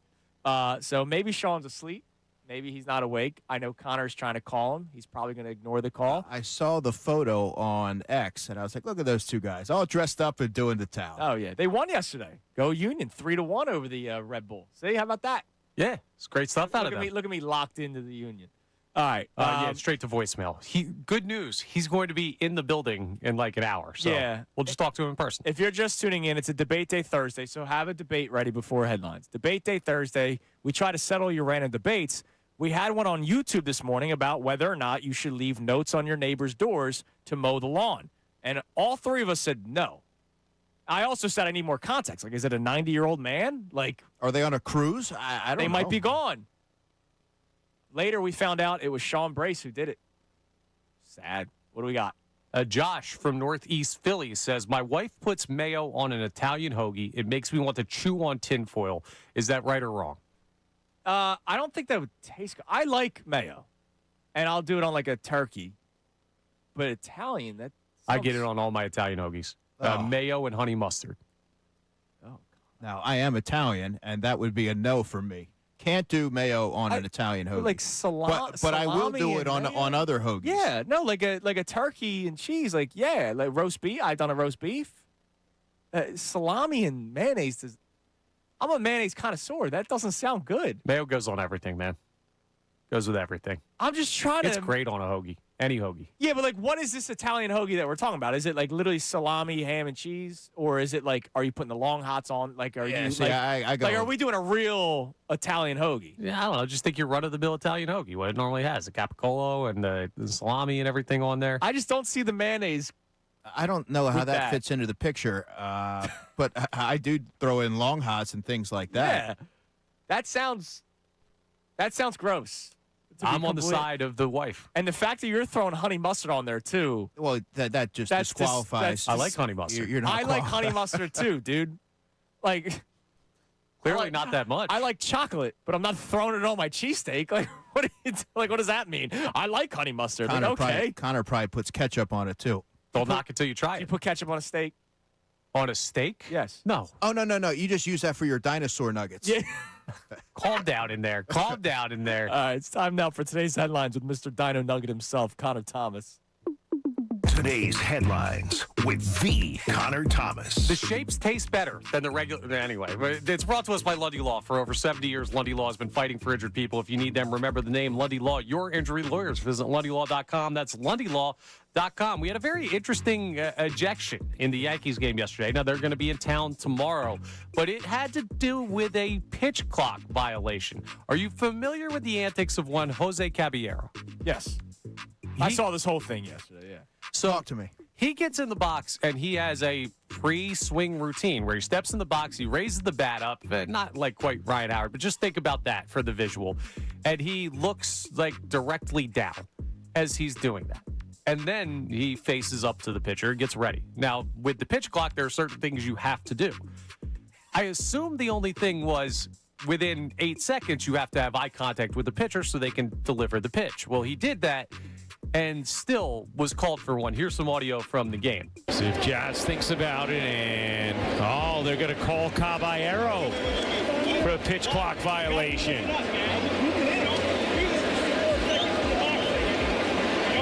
You don't get to do the 3-4 seconds thing in the box anymore. My question is why? If he's looking at the pitcher with the right time, then it should just count. Totally agree. Yeah. Like, I watched the video, and John Boy actually did a breakdown of this like a while ago. This isn't Like last night or yesterday afternoon was not the first time he got called for it. Well, Major League Baseball has warned umpires about him, apparently. Yeah, but like, all right, I get it. I'm glad that they sped up the game of baseball. As a baseball diehard fan, they needed to do it. Even I was tired of the 3 hours and 45-minute games. It needed to change. But he's not doing like the Nomar Garciaparra fixing the batting gloves. He's not doing the Tomei, got it every time. Ryan Howard every time. Like, he's not doing anything crazy. It's just he's getting in the box.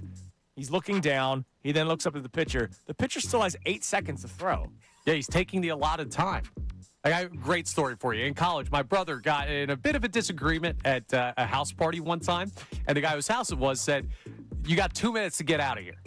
And my brother just stood there and just kept drinking his drink. He's like, "What are you doing?" He's like, "I'll take my 2 minutes." Which is a great move. The guy didn't love the line as much as I still do. But you're using the allotted time that Major League Baseball has given you, and you're still getting a violation. This is where it goes too far. So I saw John Heyman active about this on social media yesterday, saying enough with the Jose Caballero stall tactics. He found a tiny loophole in the rules, so good for him. But for what? To annoy opposing pitchers and get a pitch clock violation once a month? Guess what? It's annoying many more than the pitcher now.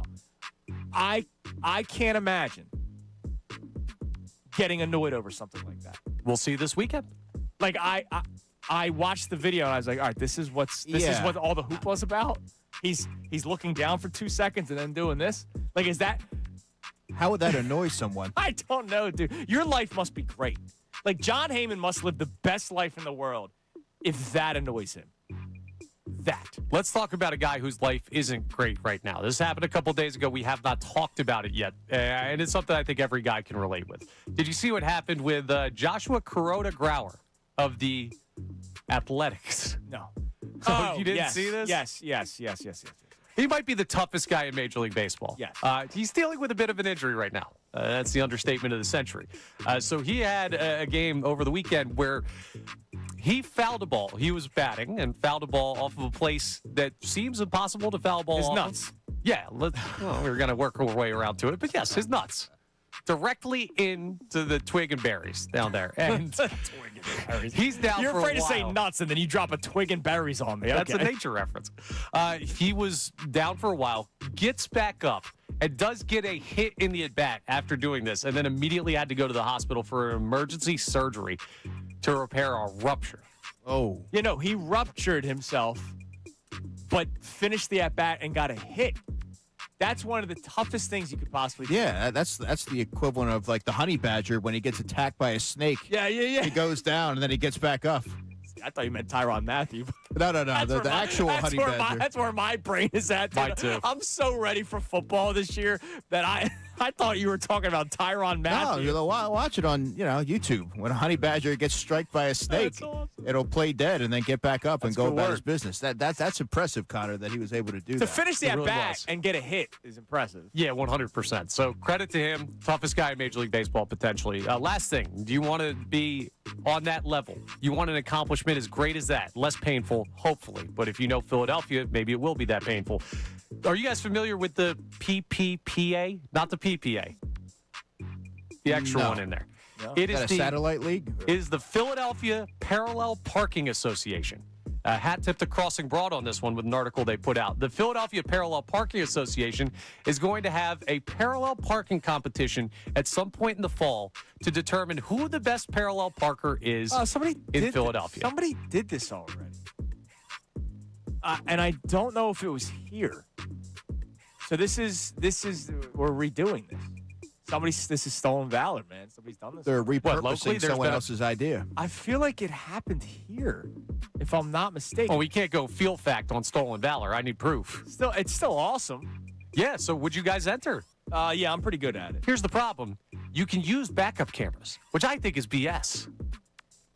Yeah, the true competition should have no backup cameras. Yeah, put them in a truck from like the 1990s, and that's what you got to park. I don't think you can use. I always think less of somebody who's using the backup camera to park. I do. Maybe right, that's it's a fault cheat of mine. code. This is an annual competition in Pittsburgh. So it's okay. right state, wrong city. This is an annual so somebody stole the idea, which that's fine. Like, let's go. Like let's see who can win in Philadelphia. But I would do it, but the backup camera is cheap. I used to have to parallel park with my truck that had nothing. Like, you guys make fun of me for Carlos the Civic. Tammy, the Toyota Tundra, was rusting literally out. Like, I had holes in my car. Yeah. And I was able to parallel that bad boy. I might have to enter this on spike, like with no backup camera in the Mustang and water in the door for some reason. Like, I might have to do it.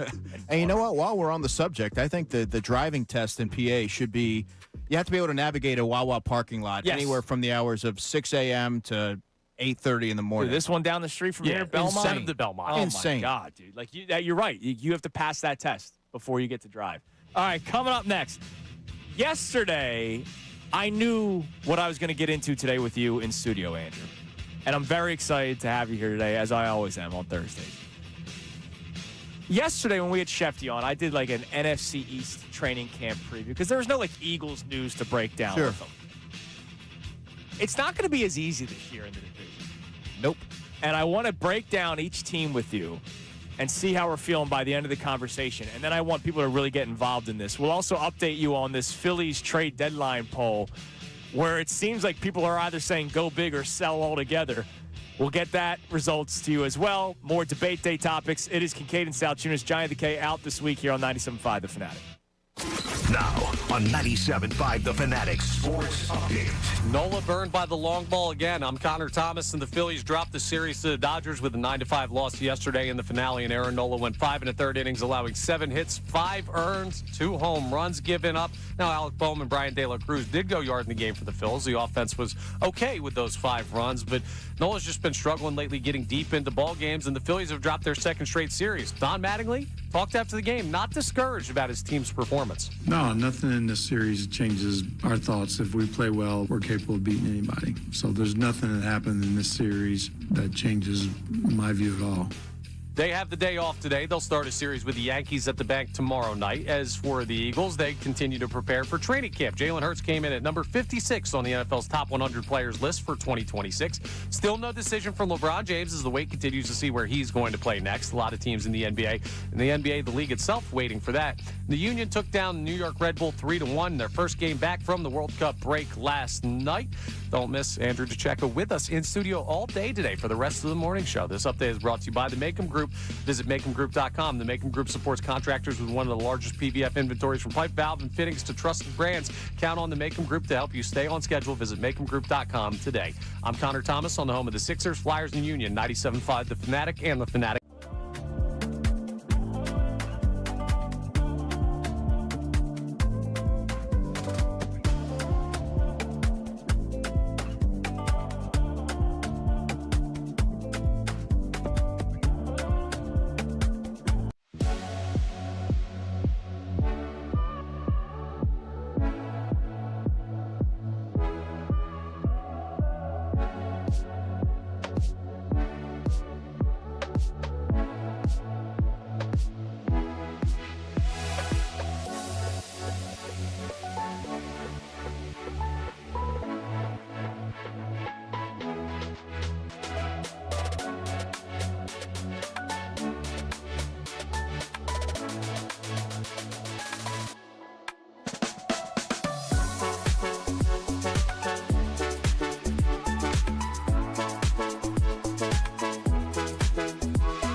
and Salciunas, 97.5 The Fanatic and the Fanatic app. Oh, dude, Connor, you just missed me just over the top.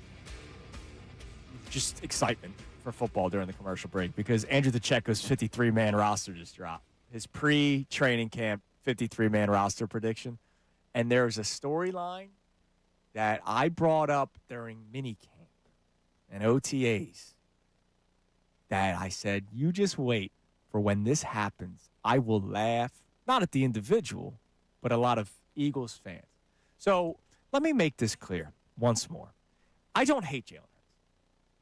All right? I don't view him as a top 5, top 7. Quite frankly, I don't view him as a top 10 quarterback in the National Football League if I did my own personal ranking.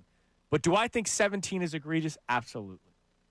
Do I think he's around 12 or 13, which it looks like that's how it's going to be in the NFL player poll? I think that is right around where Jalen Hurts belongs right now. He could climb up if he figures out this offense. Last 2 years has not been good from a passing standpoint. He deserves to have fallen out of the top 10. He deserves that. But he has the right to get back into the top 10. There are a lot of Eagles fans out there that are obsessed with Tanner McKee. And as I somehow have been deemed this Hurts hater, I laugh at the people that are obsessed with Tanner McKee. I go, okay, seen a couple throws here and there. Andrew DeCecco has his 53-man roster prediction out there. And Tanner McKee did not make it. He did not. And look, it's hard for me to envision the Eagles being able to keep 4 quarterbacks based on roster construction, right? And when you look at the value that Tanner McKee has versus someone like an Andy Dalton, and I also am factoring into the equation that both quarterbacks rotated with the second team during mandatory minicamp and during the spring. All it takes is one team to say, you get in the thick of things during training camp, and all of a sudden you're like, we're not crazy about our quarterback room. Or maybe an unfortunate injury arises. Sure. I would have to imagine there will be a team out there that says, let's get in touch with Philadelphia and see what they're willing to part with, or what their compensation is going to look like for Tanner McKee. That just, to me, he just seems like the odd man out. Now, I say that, but a lot of this is going to be largely dependent upon the development of rookie Cole Payton. Sure. And mechanically, he still has some room to develop here. Now, could he be a practice squad stash, Cole Payton? Yeah. And then Tanner McKee's on the roster. And then of course. That's Andy the Dalton's other your way of third looking string at it. quarterback. Like, that could happen. I mean, the Eagles did waive Kyle McCord last summer. And Kyle McCord, I believe, was drafted just 3 picks after Cole Payton. The Eagles don't want to typically part with draft picks. They want to give them the benefit of the doubt, maybe a year.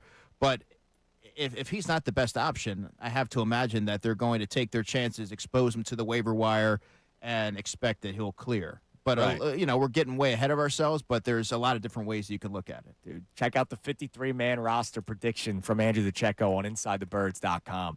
All right, yesterday, before we get back to our text messages and debate day topics, by the way, Sean Brace, are we confirmed? Yes, we are. Sean Brace will be calling into the show at 8:30. On this debate day Thursday, one of our questions was, would you leave a note on your neighbor's lawn or on your neighbor's door to tell them to mow the lawn? And we all said no. I just want a little bit more context. Like, why is this even happening? And Sean Brace was the person that dropped the note on the door. And I did not know this. I did not have this information. And Sean Brace will have to answer a lot of questions coming up at 8:30. We'll talk to Sean then. All right. Yesterday, when we had Shefty on, I wanted to do a training camp preview. Mm-hmm. There was something about the Cowboys that I brought up that I don't like. It's awfully quiet. And that's a bad thing. Because the Dallas Cowboys, we know, are a circus, right? Last year, the Micah Parsons thing, that was the number one talked about story in the National Football League, more so than Aaron Rodgers and whether or not he played for the Steelers, because one guy's actually still got ability and the others shouldn't even be playing in the league anymore, quite frankly. But every year it seems like there's some sort of drama surrounding the Dallas Cowboys. And right now it's too quiet. I almost need to, create drama. Say that I saw George Pickens out with, Dak Prescott's girlfriend or something. I need to create something here because I don't like that the Cowboys are quiet because I think they're a good team. I think the Giants are building something special. The Commanders, we'll see. I didn't buy into it last year going into the season. You know, we had the war mornings versus afternoons, me and John versus Bill and Ricky, because Bill really thought that the Commanders were going to win the division, and I was like, I don't see that at all. When you look at this division, last year I was very confident that the Eagles are going to win the division by multiple games. I did not think it was going to come down to Week 18. Quite frankly, I didn't think it would come down to Week 17.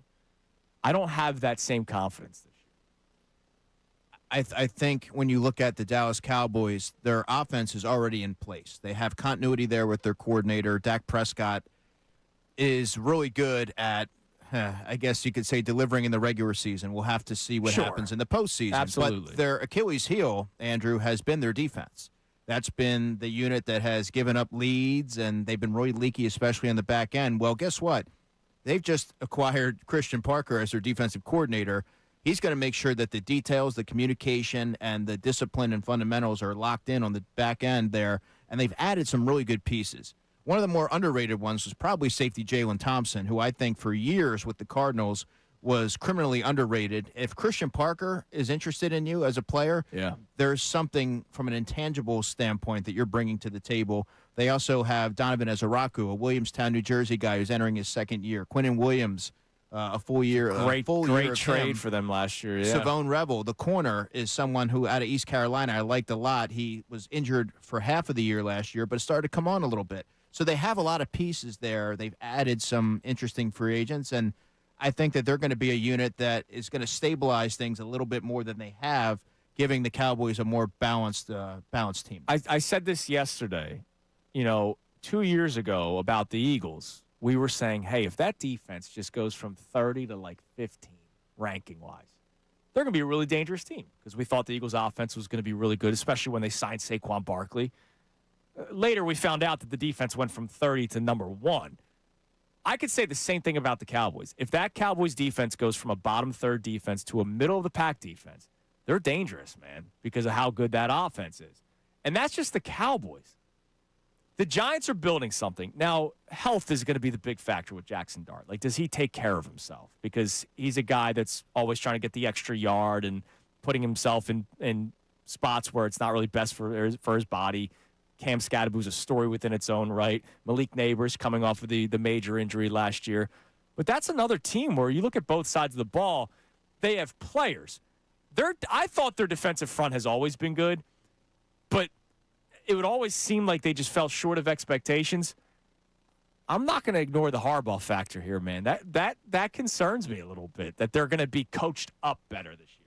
Yeah, you mentioned their defensive front. Brian Burns had 16.5 sacks last year. They have Abdul Carter. They have Thibodeau. Yep. So you like the rotation there to be able to provide pressure up front. They've just been talked about being traded for Thibodeau's been in trade talks for 3 years now, and then he doesn't get traded, and I'm actually upset because I don't want him to be on that team anymore. He's good. Their back end is still a little bit of a work in progress. I'm talking about the secondary, but that defense has pieces that should make them functional. They should be able to keep them in games instead of losing them games. And then on the offensive side, the return of Malik Neighbors is something that I'm fascinated to see how he comes back from that injury, because prior to that, he was sort of the same player. You saw the dominance in year one, and it really sort of carried over last season. Scadaboo is a fun player, but I don't know how long he'll be able to last in the NFL because of that style. Crazy, But he's someone who's always going to fight for yards. He's someone who I think brings the energy to the offense, much like Jackson Dart, who is going to have to maybe alter his approach a little bit to make sure that he's available to pilot that offense. But you talk about the leadership there, Andrew, with John Harbaugh. Yeah. That right there is going to be something that he walks into a room, he commands. He has a commanding presence. He's coached in some very big games, and I think when you bring that kind of credibility to the fold, there's going to naturally be that inherent buy-in. And then lastly, the Commanders, they're the least of my worries, which might sound stupid to say because they were in the NFC Championship game two years ago. How do I know that Jaden Daniels doesn't play like he did 2 years ago? He was injured a lot last year. The roster was old. I mean, this is why we talked about it a lot last year. I thought the Commanders had the worst offseason in the National Football League going into last season because they just double, triple, quadruple down on the old roster that worked for a year. Worked so well that they got to the NFC Championship game. But I was shocked that they brought a lot of those guys back. I was stunned. And it played out the way I kind of expected it to. They fell apart. But they still were in the NFC title game 2 years ago. Like, I can't ignore that. They're the least of, I don't know, how do you feel? When I say they're the least of my worry, I'm sure you can make a case that they're still going to be competitive. Yeah, it's all going to come down to Jaden Daniels and his availability this season. He takes a lot of hits. He has that wiry frame, but Yeah. I love the way that he plays the position. And you still have Terry McLaurin. They signed Chiga Okonkwo, the tight end, in free agency. He's not going to be maybe as steady and consistent as Zach Ertz was, but he is someone who's a little bit more of a dynamic player. So that should, in theory, help the offense in the short to intermediate levels.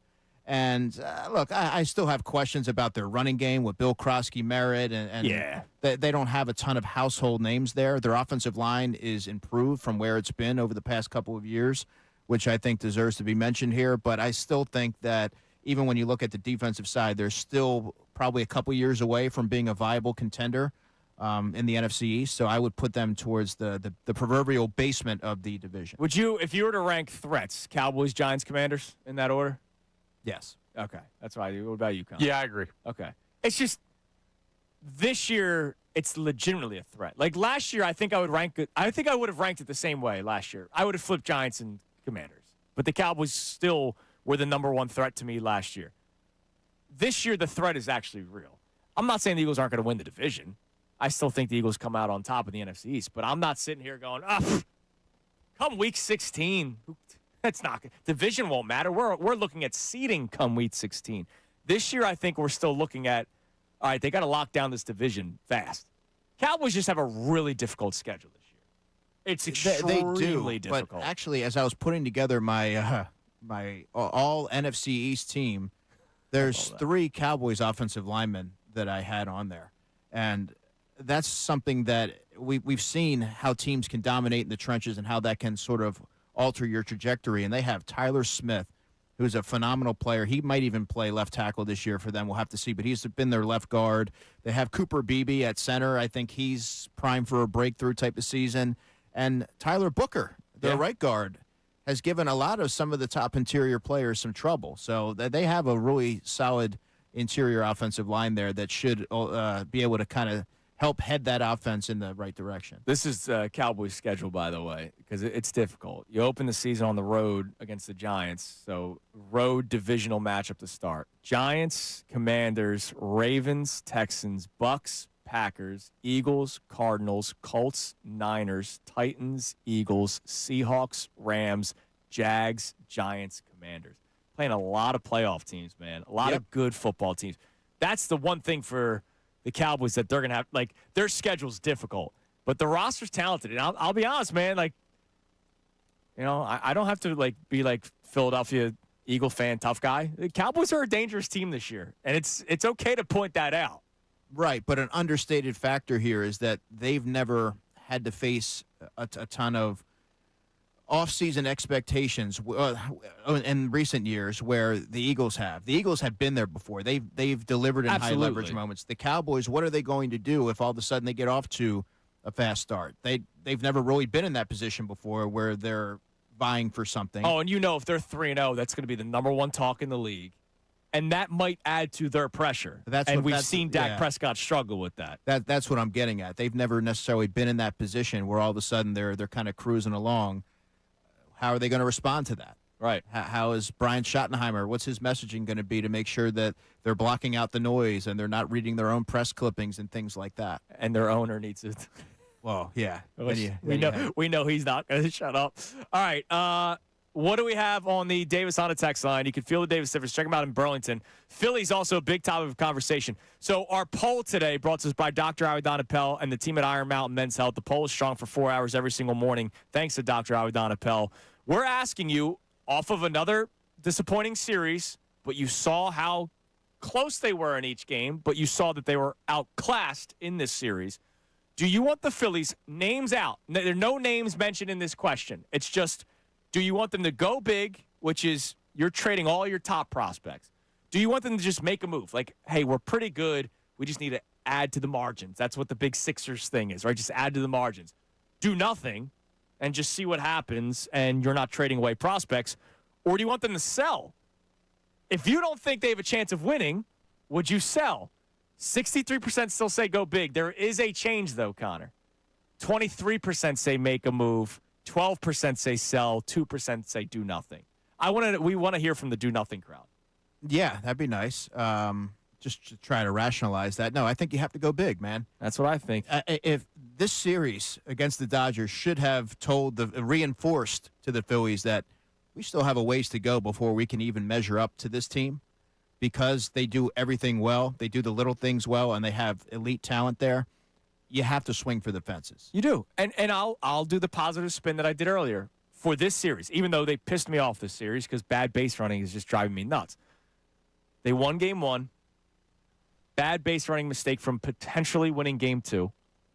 And Aaron Nola's not going to be looked at to pitch 6 innings in a playoff Fair. game. Yeah. And yesterday, he got through the order the first time, giving up 1 run.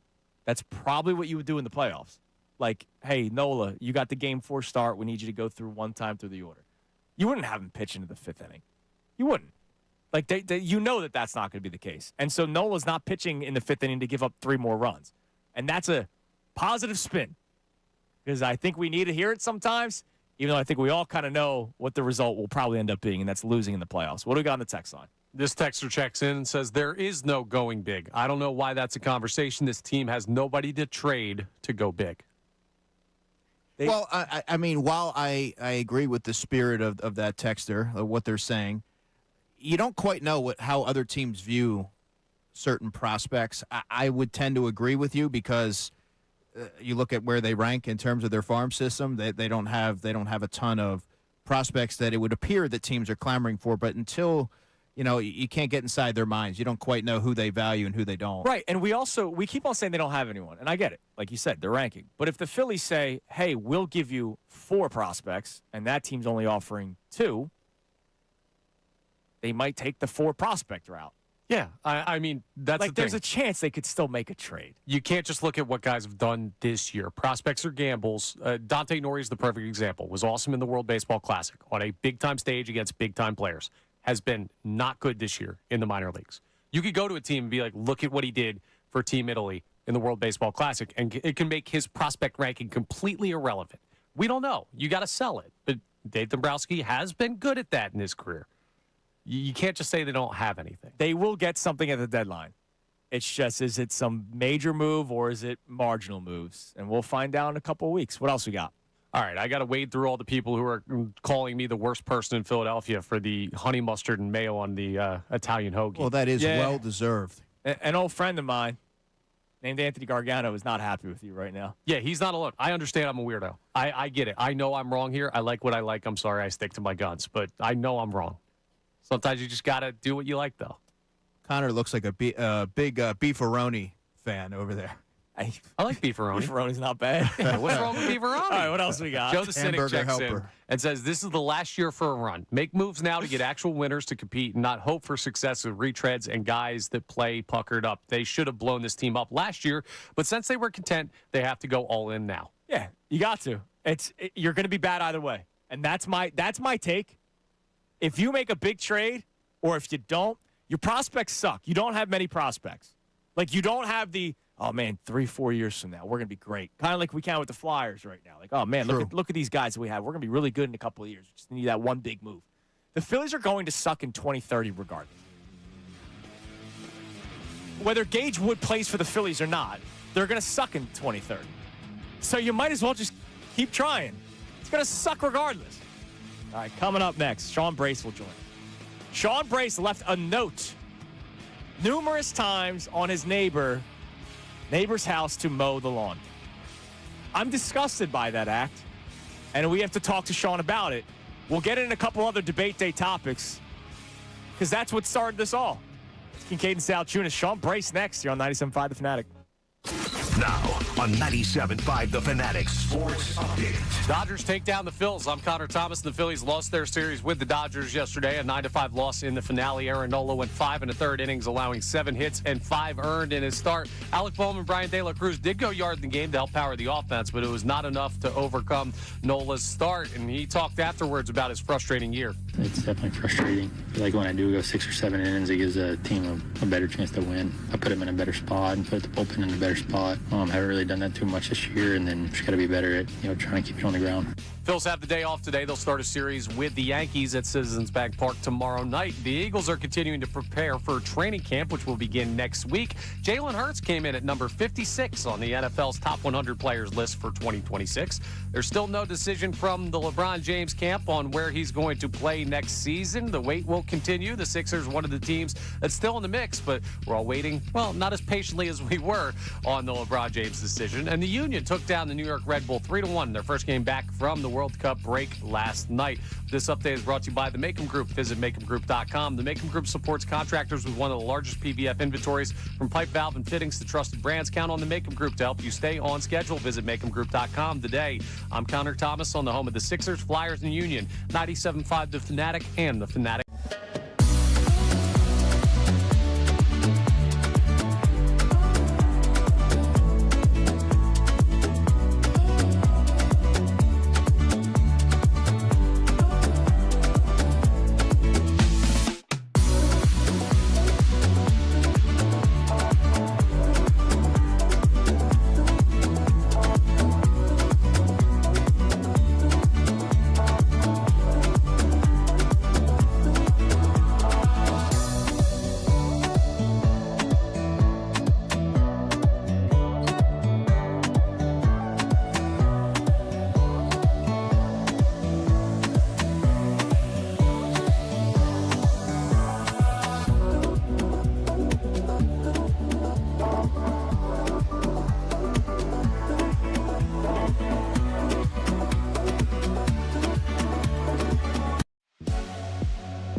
wonderful faces, check out youtube.com/975 The Fanatic Philadelphia.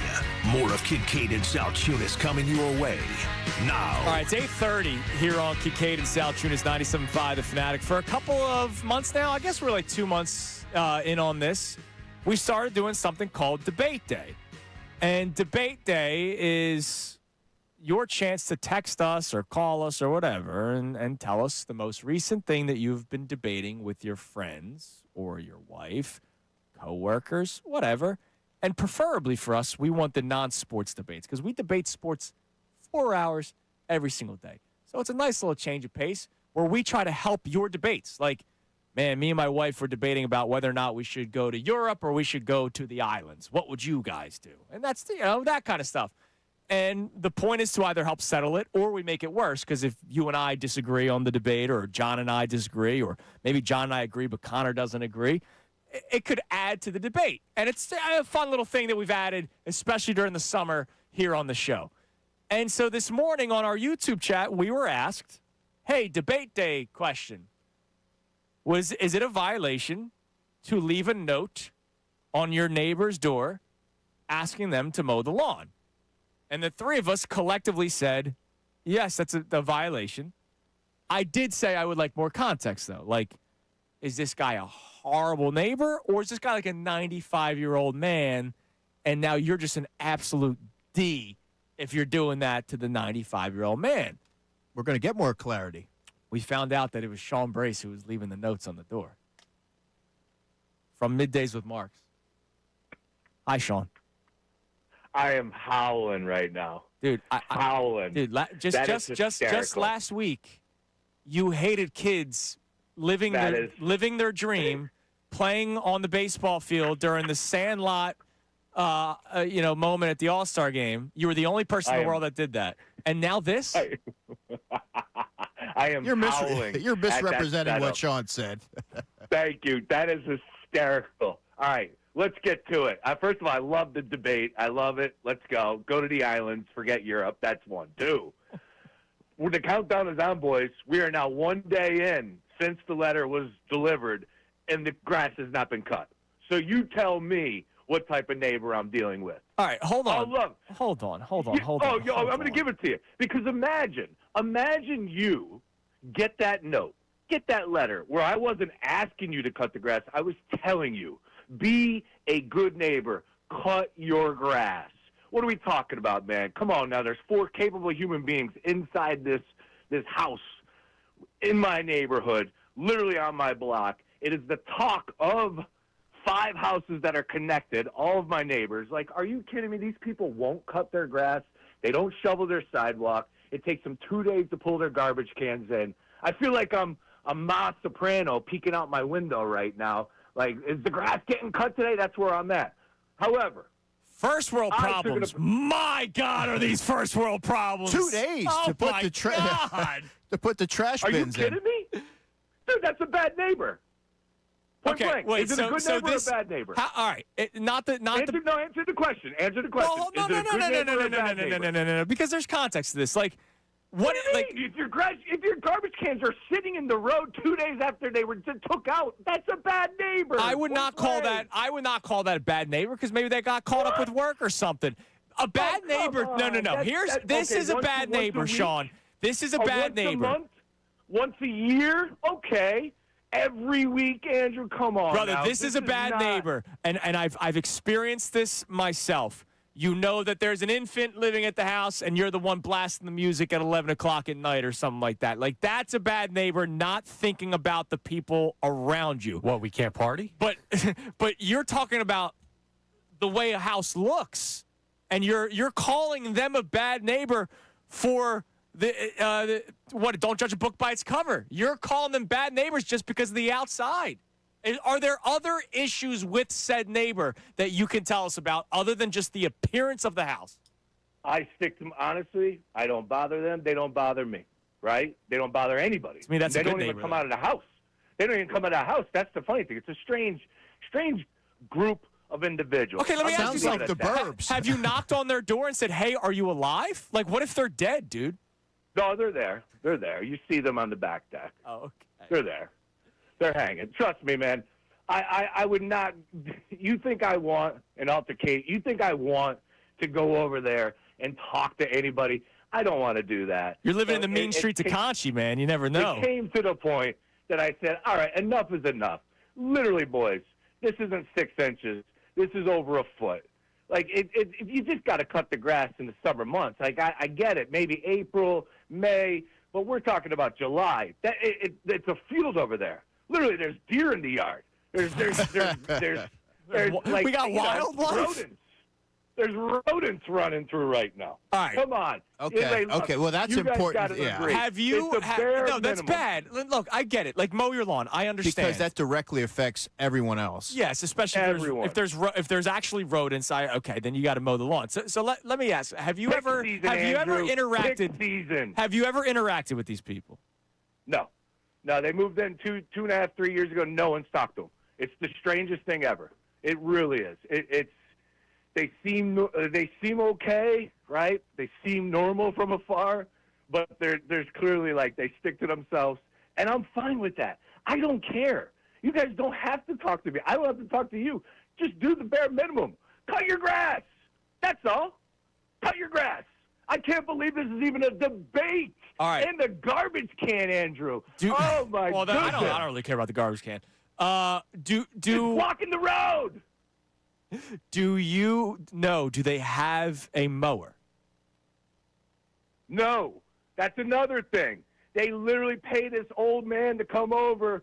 I've seen him cut the grass probably like 3 or 4 times, and this dude is probably 70. All right. What if the old man is no longer with us, and now they need to find a new person to mow the lawn? What if he's on a cruise or something? Well, I'm happy you guys said that, because you know what I did, Andrew? I put the note. I said, "Hi, neighbor, please cut your grass. We all," and I put in parentheses my address, "get it done weekly by Conshohocken Landscaping." And I gave him the number, Andrew. Like a good neighbor.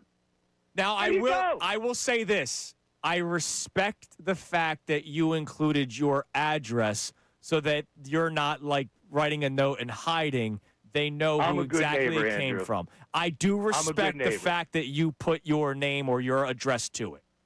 You would want me and my family as your neighbor. If your house is on fire, I'm running in. Let's go. No, I would imagine that I would love for you to be my neighbor. Boys. Yeah, bare minimum. I'm asking here. Yeah, bare minimum. I'm starting to shift. And don't leave your trash cans out for 48 hours. Come on. Trash can doesn't bother me. The lawn, I understand. I understand why the lawn would bother you. I really do, because I see it, and I told Andrew and Connor, my neighbors next to me, both to the left and the right, have pristine lawns, so I don't want to be the guy that doesn't. You know what I mean?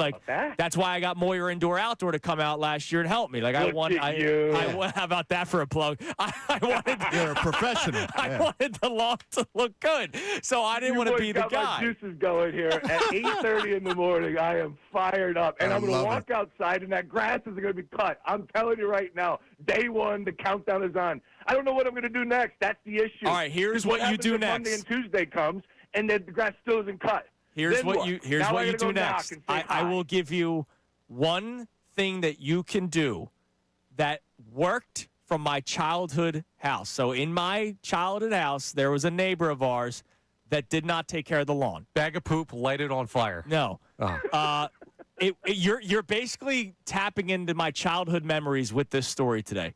Our neighbors collectively went over and mowed their lawn for them as a statement.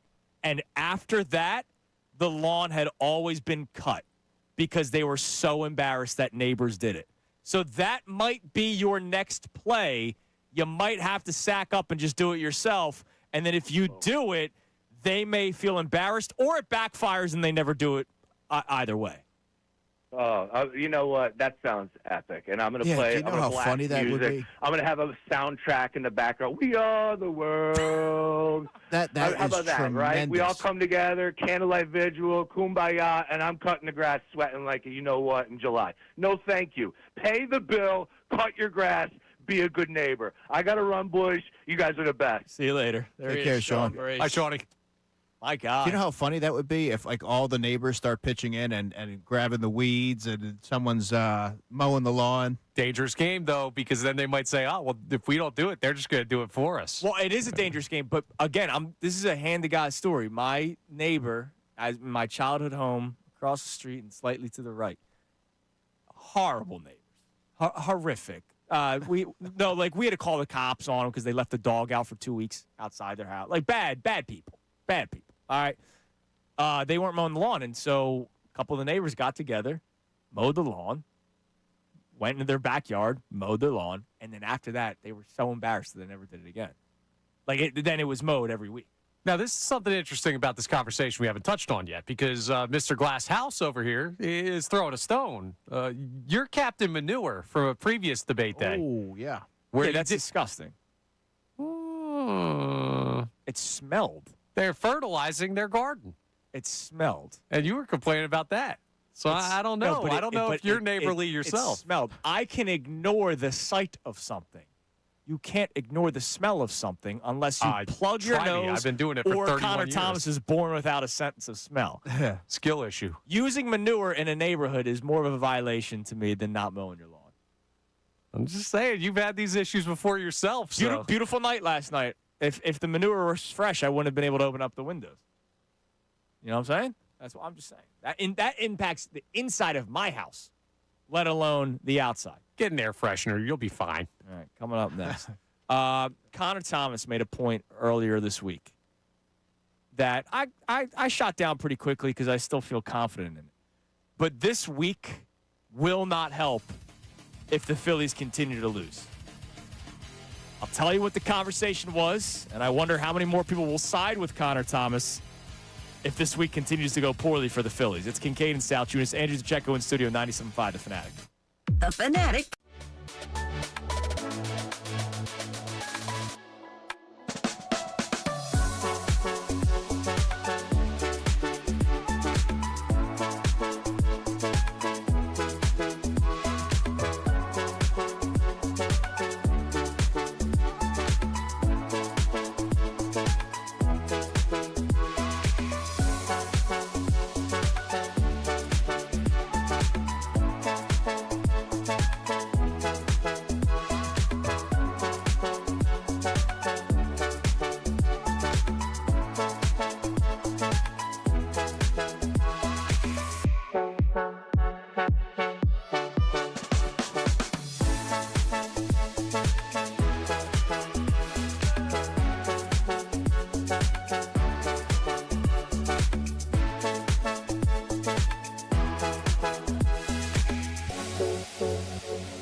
Philly Sports Talk.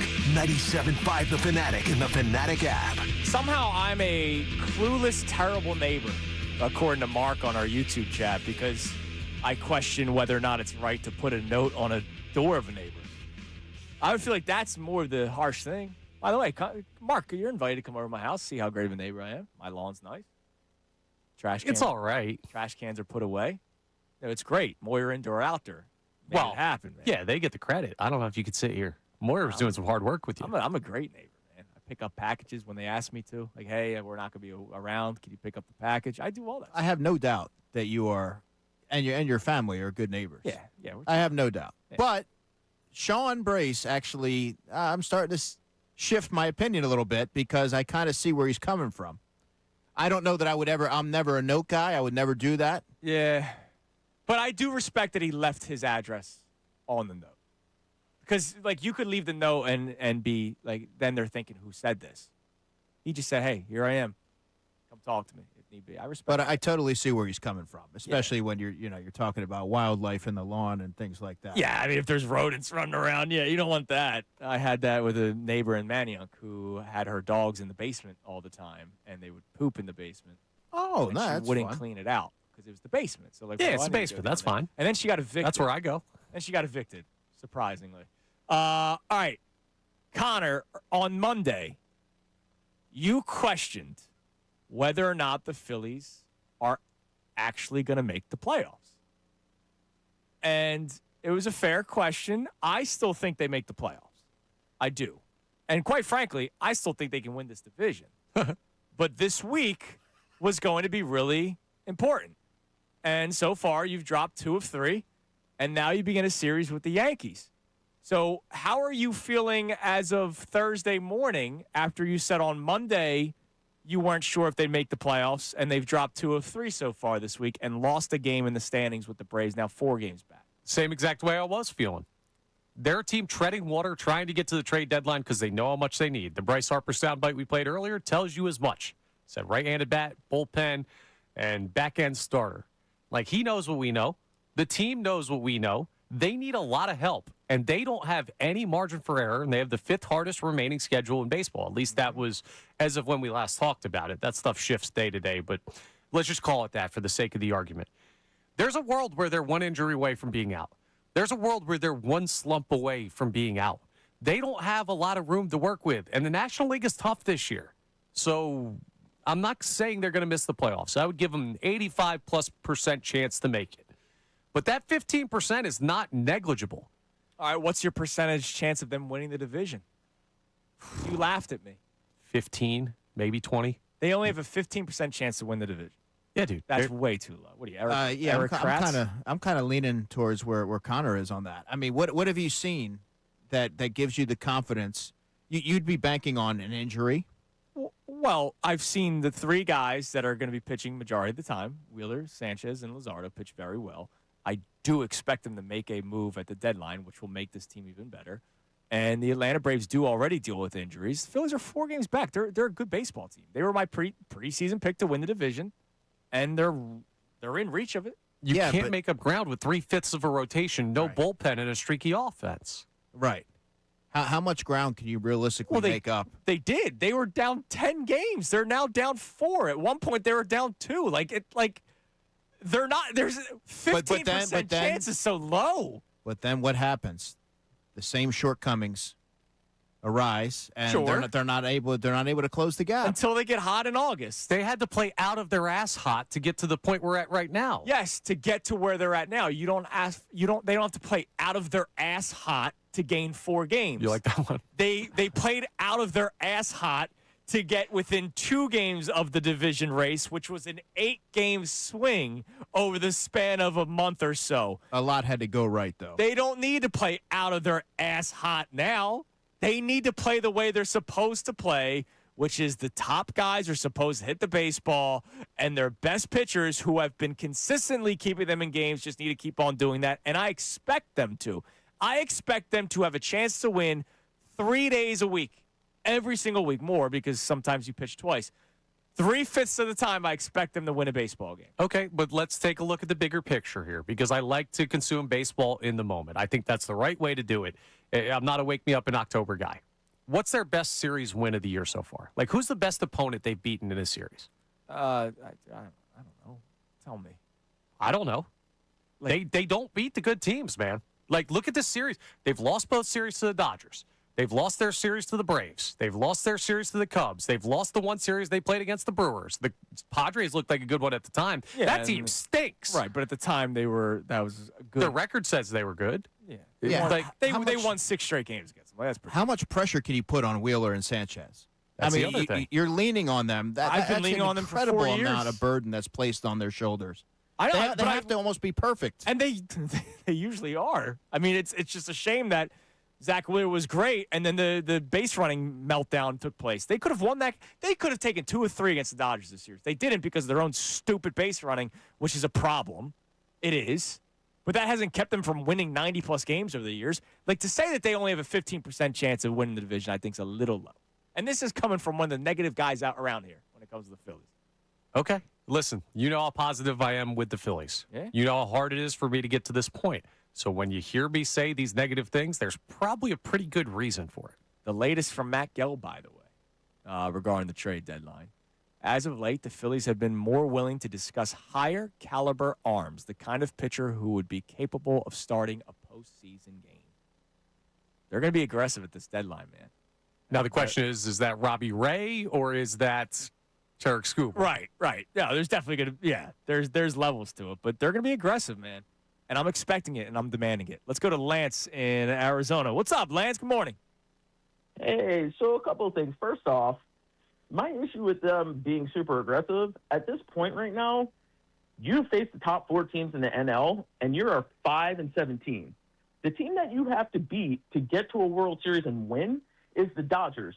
There's 2 pitchers that they faced out of the 6 games against the Dodgers, which was Yamamoto and Robisky, that you're gonna wind up facing in the playoffs. You were 0-3 and you scored 4 runs. Yep. And that doesn't include the fact you're gonna get Blake Snell back. They're gonna get Glasnow back, and there's potential that Ohtani's also gonna pitch. So they can match your starting pitching. The issue is you don't have the offense that's good enough or the bullpen that's good enough to compete with that. To me, we're sitting here saying, oh, they can make the playoffs. The reality has to be, at some point, you should have been all in 2023 and 2024. That was your time. At this point, you're a worse team, and you don't have the prospects to give up to get the guys to make yourself. So let me ask you something. I'm gonna put you to the fire right now, Lance, and I appreciate your call, man. Are you selling then? See, this is the point that I was going to get to. I think what's going to happen is they're going to ride this out, and they're not going to be sellers because they're not going to do that. But the reality is coming that by the end of 2027, 2028, some of these guys like Schwarber's not going to have the value, and Wheeler. We don't know So what would I know what you're saying that the Phillies will do? The Phillies won't sell. I agree with you. Like, there's zero shot that the Phillies are going to sell. What would you do? Is my question, because you're acting like they have no shot.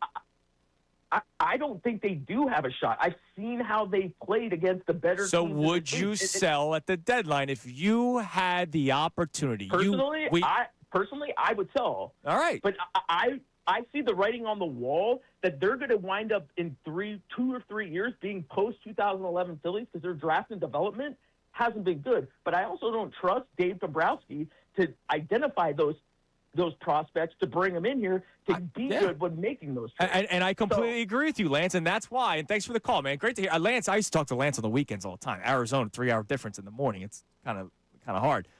I agree with him, which is why I say 2030 is going to suck either way. You might as well go for it now. He eventually said it. He would sell. I would not, and I don't think the Phillies would either. They have a good club. They're not going to have a good club. They're not going to sell. But then again, you can make the case. Like our poll today, brought to us by Dr. Avidan Appel and the team at Iron Mountain Men's Health. The poll's strong every freaking day. Thanks to Dr. Avidan Appel. I mean, that's why Doc's the best. Go big. Just make a marginal move. Do nothing or sell. You can make the case for all 4. Sell, I think, or do nothing, I think, is the dumbest one because, like, why would you do nothing? Like, you should either go for it or don't go for it. And by don't go for it, I mean selling. But you could make the case for all 4. Yeah, I mean, this Dodgers series reinforced about how big that gap is between the 2 teams. To bring yourself to that level or close to it, you got to do something big. Yeah, I think so. And I'm expecting them to. And then we'll see what happens. All right, coming up next. Show reset. You'll hear the opening segment a little bit and some of the things we talked about this morning. But also, I said something to you guys before the NFL draft regarding the Philadelphia Eagles. And I saw something this morning that reminded me of what I said. And you actually thought I went a little too far when I said it, Andrew. So I'm glad that I saw this today when you were coming in.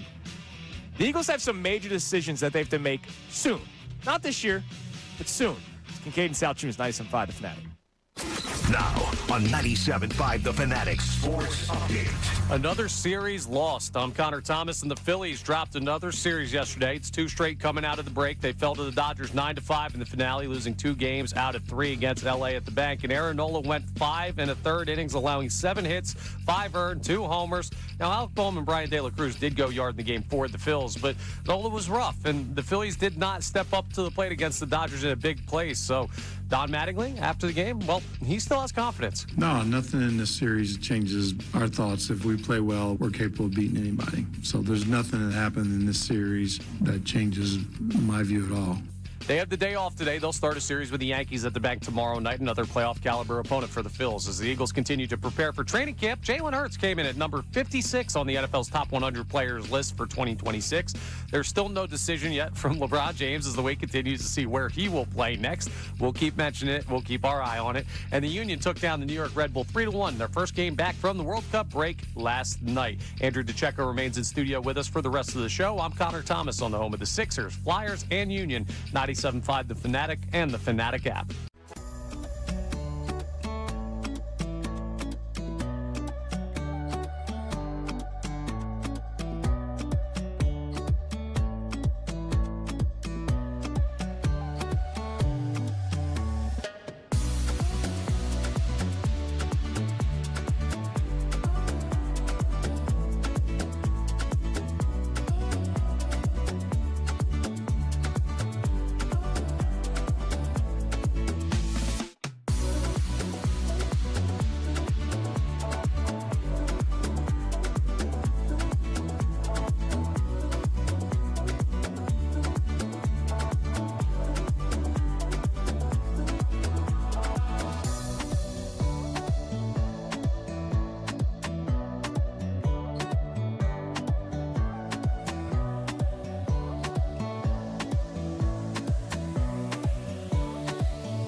We know you want to hear more of what Andrew and John have to say. Don't worry, we will.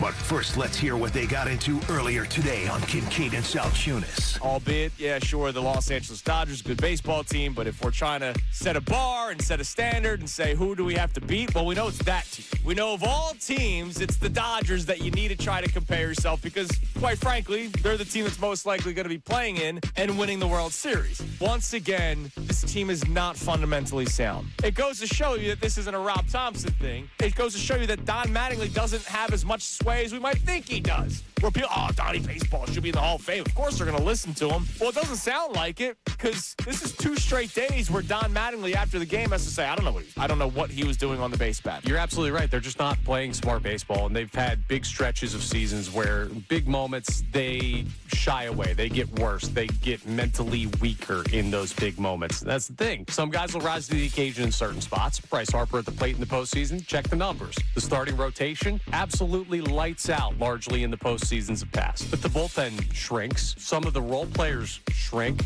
And in big moments, even guys who have been hot, you don't have the dudes that are clutching up. Now back to the show. All right, that's what we got into to start the show because the Phillies lost yesterday to the Dodgers 9-5. They dropped 2 of 3 to the Dodgers. They dropped 2 of 3 to the Mets. So not a great start out of the All-Star break for a team that's still trying to fight to get into the playoffs. I could do positive spin. They were in on each game with the Dodgers, but then I can also tell you reality struck in 2 of the 3 games against the Dodgers. The same issues came up. And the reason why this series was important to get that information from is because odds are you're playing the Dodgers at some point. You win a playoff series, you're facing the Dodgers in the NLCS. You get the Dodgers in the first round, well, you're facing the Dodgers in the first round. And there are little things that this team does not do well. And I ripped Bryce Harper earlier when the podcast dropped with him and Mookie Betts. It's great to have a manager that's done it before. And I go, dude, you guys got to the World Series in an NLCS with the other guy, with Rob Thompson. I'm not saying Rob Thompson is the perfect manager. You saying stuff like that, and yet the team is still doing stupid things. And then Don Mattingly, this god that people look at Don Mattingly like he's the greatest thing ever. He's saying after the game, I don't know what he was doing. Because baseball is, you're on an island in baseball. He could have gone up to Bryson Stott yesterday after he had the base running blunder and smacked him in the face and said, what are you doing? He could do it again tomorrow when they play again. It's all instincts. It's what you think you're doing. It's just a shame that instinctually they're all dumb on the base paths. They're going to do it again. Yes. There's no accountability, and no one's checking them on it. No. But even so, like the Crawford thing the other night where it ended up being the double play with Real Muto, Crawford hesitated because even though the contact play was on, if you're on third base and a ground ball hits to the third baseman, you don't run home. Like, that is a baseball thing. And then it's sorry, I was told to go on contact, but then I hesitated because that's instinct. But everybody else's instincts stink on this baseball team, unfortunately. And it just keeps on popping up over and over and over again.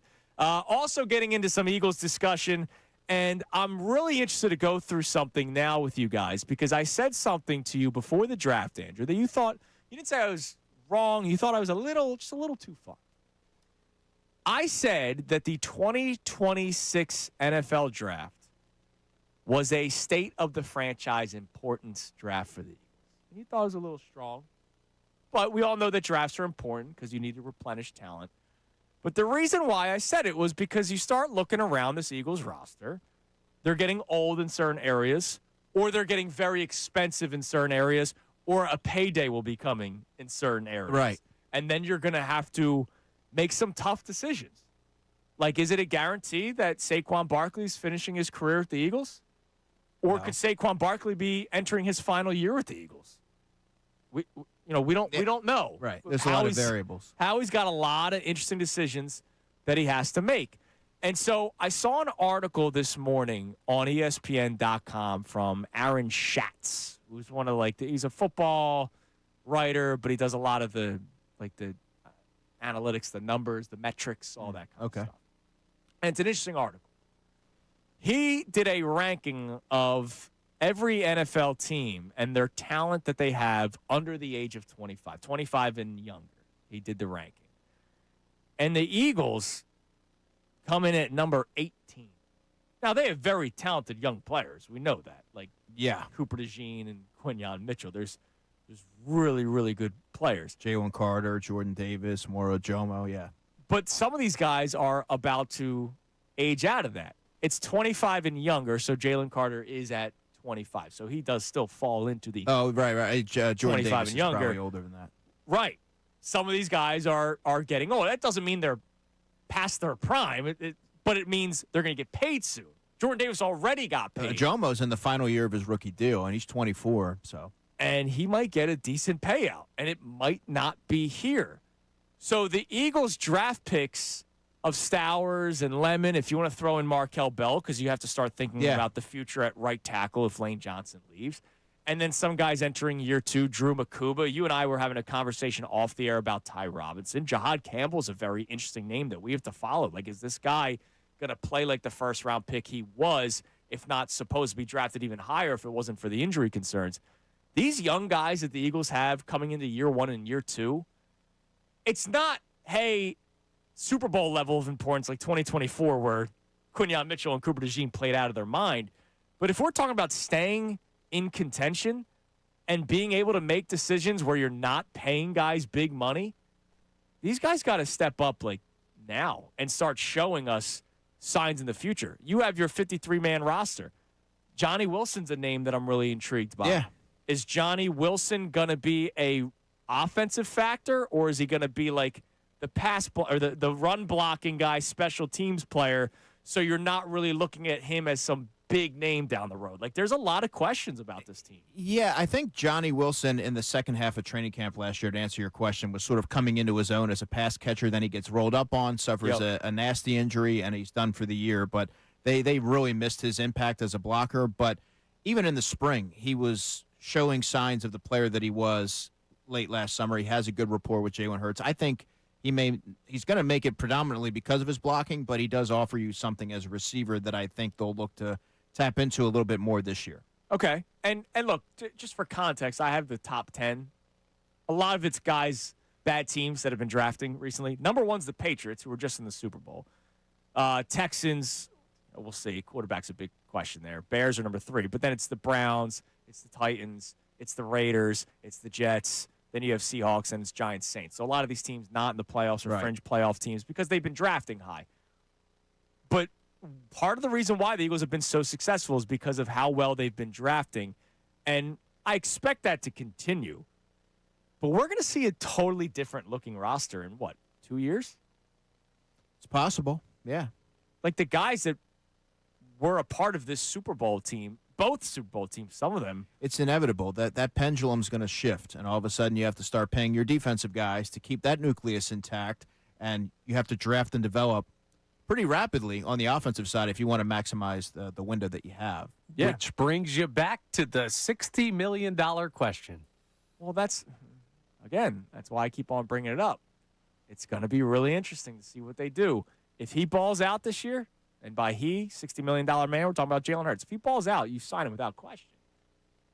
But if there's a thought in your mind by the end of this season, and I know there's a lot of Eagles fans that think, oh, there will be no thought in my mind. He's going to be great. And that's awesome. I'm glad that you feel that comfortable right now saying that.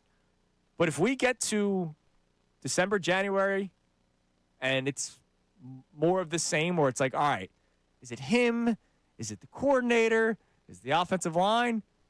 $60 million is a lot of money. It's a big investment that they're going to really have to think about. Man. There's obviously a lot of ramifications that stem from that. So you have to be 100% sure that you're comfortable with that situation. This offense is something that, as I talked about at the top, they are fully committed to seeing this through, and I don't expect there to be any half measures. That being said, what happens if it doesn't work? Or there are going to be growing pains. Take that into account. But what happens if all of a sudden you have to pull a Kellen Moore and you have to scale things back, revert back to the offense before? That's not what they're looking to accomplish here. But if the situation dictates it and you're the Eagles, I mean, you have to make a tough decision potentially. Potentially. Because it could go really well. Sean Mannion gets hired elsewhere. They win the Super Bowl. We're parading on Broad Street again. And then we just revisit this next year. Yeah, exactly. And that's what I want. There's the other side of that coin where Sean Mannion excels And then you have a different issue because now you need another play caller, and you have to learn that. Right, you know what I mean? Yeah. So, and then here we go again, all over again.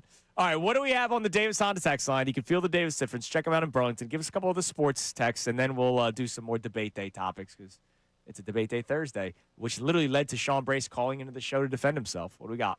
So Josh from Gilbertsville checks in on the Phils, and he says, we have big names, we have stars. The thing is they aren't contributing. Kyle and Bryce had 3 total hits in the Dodgers series and 7 hits total since the All-Star break. That's not going to cut it. And it's the same track record that they have in big games over the past couple of years. Of course it's not going to cut it. That's not accurate. Bryce Harper has actually been good in the playoffs. We change history sometimes. But has he been good enough? No, we can debate that all you want. I can't look at a 6-game stretch for Bryce Harper and Kyle Schwarber and say this is how it's going to be in the playoffs.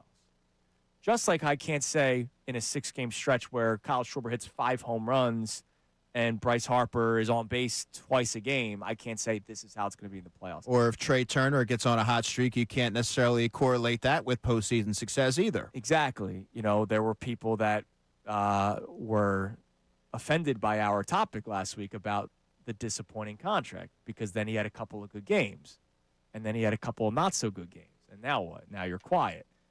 I can't overreact to a stretch of out of the All-Star break. But the thing that I will go back to is how they've lost in the playoffs every single year. And the way they've lost in the playoffs, it's been with the same roster. And they haven't changed anything.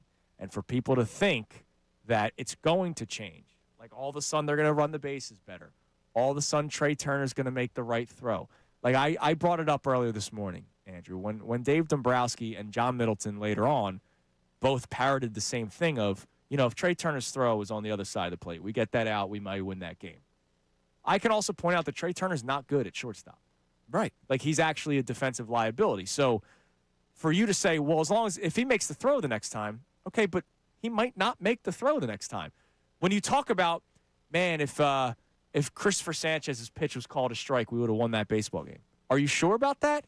Because I don't know if the lineup would have produced. You know what? They didn't. It rarely boils down, as you know this, Andrew, to one play. But they make it out to be. I know. And this is the ownership group.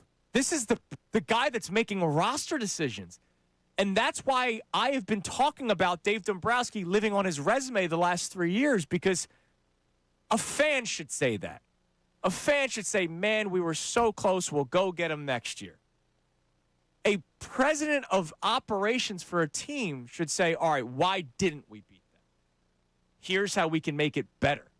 And that's not what he said. The only thing he said was, I don't like Nick Castellanos' attitude, so we're not going to keep him. And I don't like that Matt Strahm said something in a press conference that wasn't true, so we're going to trade him. Honestly, his 2 moves were kind of like out of spite, weren't they not? Yeah. They didn't like Castellanos, and he didn't like Matt Strahm. Those are the 2 guys that aren't here. Everybody else is the same. It's all the same players. No wonder it's the same issues. And they're a year older, so yeah. I mean, to expect anything to change is kind of naive. And that's why they should be aggressive at the deadline. All right, what else we got? All right, we also have a check-in here from Sean in Cinnaminson, who says on the Phillies topic, the same problems they have now are the same problems they've had. Why would things change? Can't field, can't run the bases, bats go ice cold, now the bullpen stinks, and 2 of the 5 starters stink. And that's why it's Dave Dombrowski's fault. And nobody else's. It wasn't Rob Thompson's fault. Well, it never was. It never was Rob Thompson's fault, No. And that's not saying he was blameless in the overall equation here. Issues, but yeah. There's just deep-rooted issues with the lineup, with the infrastructure of the team. Yeah. That exceed. Brother, we've been talking about a right-handed bat for 3 years. Yeah, but you can't say Dave Dombrowski and nobody else. Dave Dombrowski and the players. Sure. Yes. Dave Dombrowski, number 1 at fault, though. And you know what? He can find the right players, and he doesn't. They've literally run it back every year, right? Like, what did Rob Thompson say before the season started? What do you mean run it back? We have 35% of our rosters changed. Didn't he said something like that. I forget the exact percentage that they gave, and I was like, oh, Rob, like, don't talk to me like I'm stupid. I'm not stupid when it comes to this sport. I'm not stupid when I've seen the same thing plague this team year in and year out. And I'm not stupid to say the same roster that has these issues are not going to all of a sudden change. We all have tendencies in life. All of us, in our careers, in our home life, we all have our strengths. We all have our weaknesses. The Phillies' weaknesses have been the reasons why they have been eliminated from the playoffs. Their strengths have gotten them there. Their weaknesses, which you could say bright lights, you could say approach at the plate. If you could say baseball or mentally, they have their weaknesses. And it's been the same issues every single year. The same guys have come up small. Kyle Schwarber has come up small for the most part. It's the same stuff. Now, I would have brought him back because he's your power hitter, your lone power hitter. They're in a tough spot. All right, give us a debate day topic. All right, I have one that I want to bring up. We have more on the text line we'll get to. They've all become food-related somehow. But Well, yeah, because you said you put mayonnaise and honey mustard on an Italian hoagie. I like what I like. We all have our tendencies, right? Can you just get done saying that? So last night I go out to trivia. Okay. I've had this take for a while, but I figured it's time to bring it up because I saw it again last night. Should there be a limit in bar trivia on the amount of players on one single team? Yes. And if so, what should it be? 4 maximum. Where do you get 4 from? I would say, I just think of a table, 1, 2, 3, 4. yeah, I would say 3 or 4.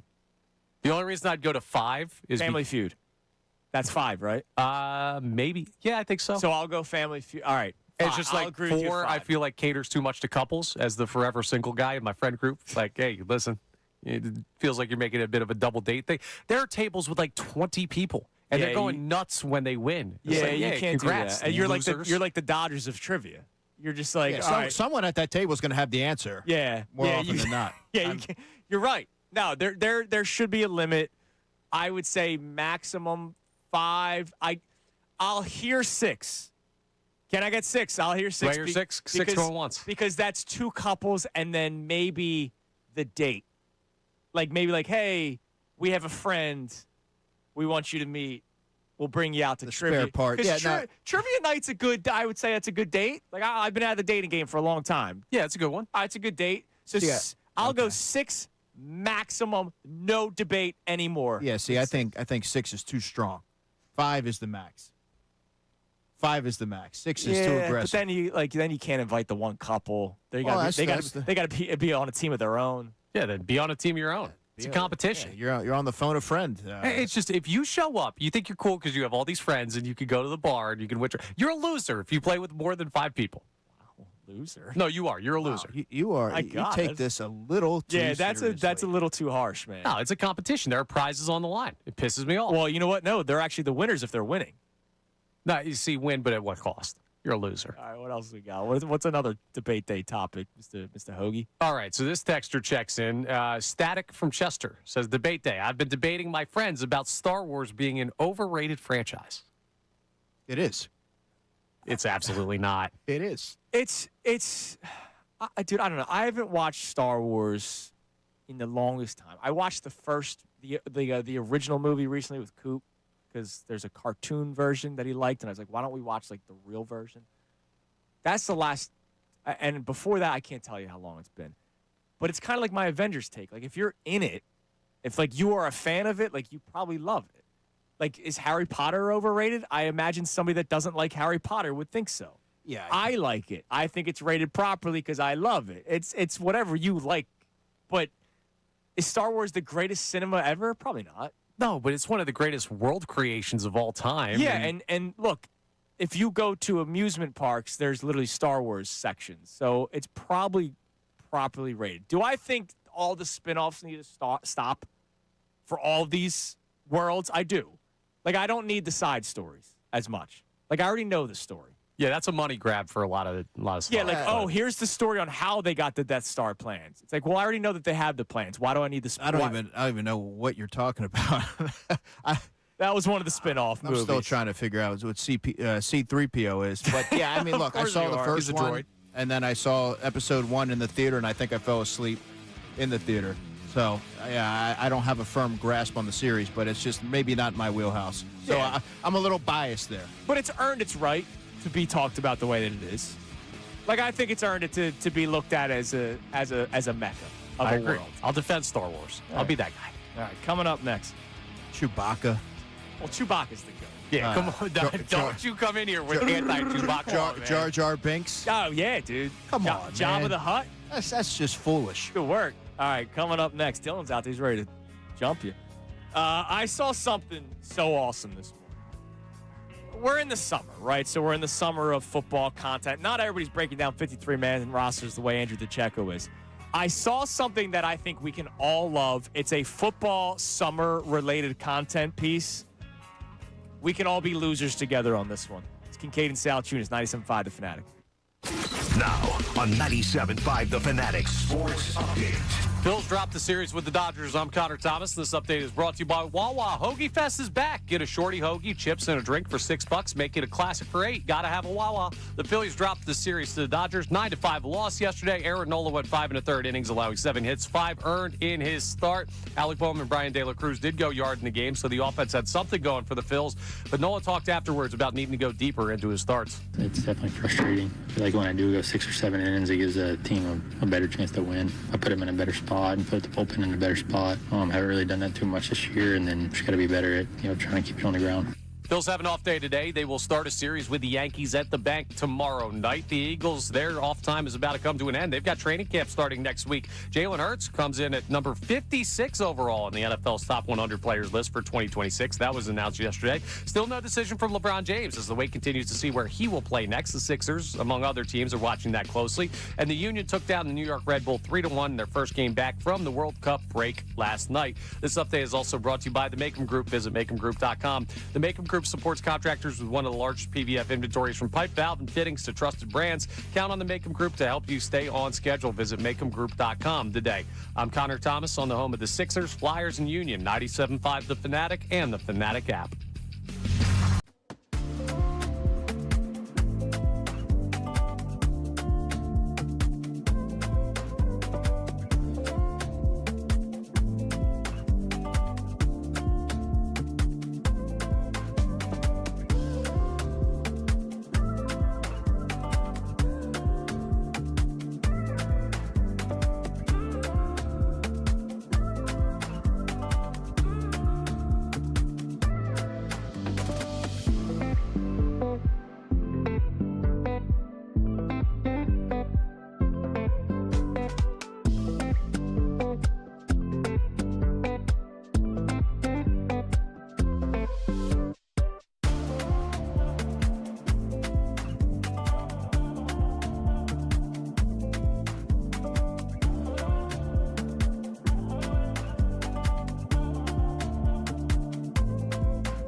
up at 10. Middays with Marks. Now more of Kincade and Salciunas. 97.5 The Fanatic and the Fanatic app.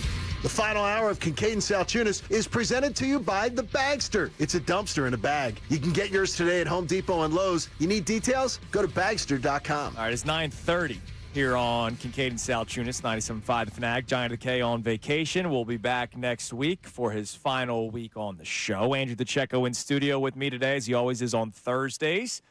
Before we get to this really cool list that I saw this morning that I think even you will enjoy. I think even Andrew DeCecco, of all people, will enjoy it. I have a white T-shirt over my shoulder right now so that YouTube can see it. This white T-shirt is mine, but I let somebody borrow it. A couple weekends ago, Andrew, you, Connor, you, and the great Ray Dunn came down to Brigantine. That's, of course, where the football throw heard around the world happened, where you hit my son in the face, Connor. After we exited the beach, it's my parents' house. I took a shower. And you guys were more than welcome to, but you guys opted out. And Ray was like, you know what? I am going to take that shower. So Ray took the shower, right? We did get asked like 30 times, no less than 30 times. Yeah, because my parents might have been like 33 times. My parents and I are great hosts, and we want you to be comfortable. Leaving the beach, Tremendous hosts. Yeah. Yes. Yeah. Tremendous host. Some guy tried saying I'm not a good neighbor. What's wrong with you? So Ray takes a shower. First off, extremely weird move by Ray Dunn to keep the bathing suit on afterward. I guess Ray didn't have a change of shorts. So he took said shower, but then still wore the bathing suit that he wore onto the beach. He probably showered in the bathing suit. Yeah, but I don't know. That feels like I can't imagine doing that. But he did borrow a T-shirt of mine because I said, here, take the clean T-shirt. Take this. So he gave it back to me today. It's a debate day Thursday. All right? At what age do you have to stop bringing your dirty laundry to your parents' house and doing the wash? Never. When your parents pass on. 18. I mean, at least. I think 18's a little. Go ahead. Come here. He did. Okay, no, you did the laundry yourself. I get that. No, it's the idea of, I don't want to pay the quarters. I'm going to go bring the laundry home. It's called growing up. I did it in college a few times, right? Like if I was coming home for Thanksgiving break, right, and the hamper was getting a little full, I would be like, I could survive. I'll bring these home. I'll get the wash done, and I'll do it at the house, and I'll save the 4 quarters for the next time around. But Ray's out of college. Ray's a grown man at this point. I don't see any problem with it. Well, that's because you subscribe to that. Yeah, do you still do that? No, because I don't get to Jersey that often, but I occasionally, I would say maybe once a year, there might be a situation where like I have laundry and I'm going to be in Jersey for like 2 or 3 days and I'll bring it. The only time I do laundry at my parents' house is, again, they live down the shores. We went to the beach, so we're going to wash the bathing suit. But it will be washed with everybody else's stuff. I'm trying to figure out what's the age. What is the age? What's the cutoff date? When you go to college. But I did it in college, and I think that was fair. I mean, I think there may be only one time where I did it in college where I was coming back for Christmas break. That's what I'm saying. Yeah. Other than that, I mean, I wasn't doing it every weekend. It was like, all right, Thanksgiving breaks right around the corner. I'll wait a little bit, and I'll do these at home. But plenty of people also move home after college and will live back at home. Well, so then it's okay. not. Yes, where you're living, I get it. I'm not saying, all right, you're living at your parents' house after college. You should take your clothes to the Soaps of Suds or whatever the hell it's called and wash it there. I mean, you are living on your own. You have a place. You have a job. You have a life. You are out in the town dating. You're doing all these things, but it's Saturday and I need to do my laundry, so I'm going back to mommy and daddy. At what age is that cut off? Doesn't exist. Colby Combs says no Ray slander. I'm not trying to slander Ray. I'm trying to know what is the age, what's the cutoff date. I would never do it anymore. I've reached that point in my life that I would not bring my laundry down to my parents' house to wash it. You can't. You shouldn't. 18 years old. 18. I'll go post-graduation? Let's go 50. All right. Connor puts honey mustard on his Italian hoagie. So See, that has nothing to do with this. it does because it's how the way your mind works. Objection, It operates. relevance. It thinks small. I need to hear from people on the age cutoff for bringing clothes to your parents' house to do the laundry because you're trying to save the quarters. I need to know. All right. You will actually like this. As we are deeper into the summer of football content, we will finally get training camp reports next week. Yep. And I can't wait. But these always get me. Fox Sports, and look, Fox Sports is big with college football. I mean, college, not college games. What's their show? College Football Saturday. What's their? It's their show. Yeah, it's their version of College Game Day. Yeah. Whatever. But we know, a lot of the big games happen on Fox. Big Ten Saturday or something? I don't know. Something like that. They put together their all-century college football team. Nice. Yeah, see, I knew you'd like this one. All right, quarterback. They went Vince Young as the quarterback. The finalists were Cam Newton, Tim Tebow, Joe Burrow, and Matt Leinart. Yeah, I think they made the right call. You think so? Vince Young in that Rose Bowl, man. Yeah. I just think Burrow was ridiculous. But then again, Yeah, Burrow, but I mean, all of them Burrow were. had the whole team. You're right. Yeah, like Tebow. The intangibles, you might have to go Tebow. Yeah, you also had God on his side, which you cannot understate. Tim Tebow also was the best college football only, no ability in NFL out of all those guys. Like, I know not all these guys had great careers, but like Vince Young at least had somewhat of a career in the NFL. Like Tim Tebow had nothing. Yeah, except for the one Vince throw Young. to Demaryius Thomas. You said Matt Leinart was on Matt that? Leinart was on that list, Matt too, Leinart yeah. was really good, too. All right, running back. You guys have a guess? Reggie Bush. Has to be. Finalist. What? They went AP over. Yeah, he was really good Adrian at Oklahoma, Peterson. but was he Reggie Bush? I thought it would be Reggie Bush. I was surprised that they had Adrian. Look, all these guys are great, but I thought it'd be Reggie Bush as well. Maybe they knocked him down a peg because of all the nonsense with the autographs and stuff. Whatever. Did Ricky Williams qualify, or was he too soon? He was drafted before 2000, right? He was He the was- McNabb. Yeah, yeah, McNabb he was drafted. McNabb Okay, drafted. 99. year before. Gotcha. Yeah, I remember being a big Darren McFadden fan. Yeah, oh, yeah. From Arkansas. Oh, It was the two-headed attack with him and Felix Jones. Yes. There's a lot of really electric college football running backs. All right, wide receiver. They have 3. And how about Michael Crabtree. yes, one of the 3, Texas Tech. Let me think here. How about former Eagle? Former Eagle. Give me a year. Recently. Everyone thinks of him as an Eagle, of course. Julio Jones. Yes, Julio Jones is on this Julio list. Jones at Alabama. And then Larry Fitz with Pitt. And then your finalist, Devontae Smith. Again, this is college. This is not Probably should have been in there. Won the Heisman. He probably should have beaten somebody. dude. The national championship game where he had like what was it, 200 yards at halftime. The dude, Yeah. Devontae. That's why I'm so confident that they're going to be he fine. was spectacular. And by the way, he's been great in his NFL career too, right? Like he's been great. And then the other finalist at wide receiver was Jeremiah Smith with Ohio State. Tight end was Brock Bowers from Georgia. Your finalists, Kyle Pitts and Tyler Warren. I mean, that's a great position there. Yeah, it is. Tackles, Bryant McKinney with Miami. Joe Thomas with Wisconsin. Is he in the Hall of Fame yet? Because he will be. I don't know if has it been I don't 5 think years. so. He'll be a Hall of Famer. What about interior linemen? Any of the Pouncey brothers? Quentin Nelson guard and David DeCastro guard, and no Pouncey brothers as the finalists.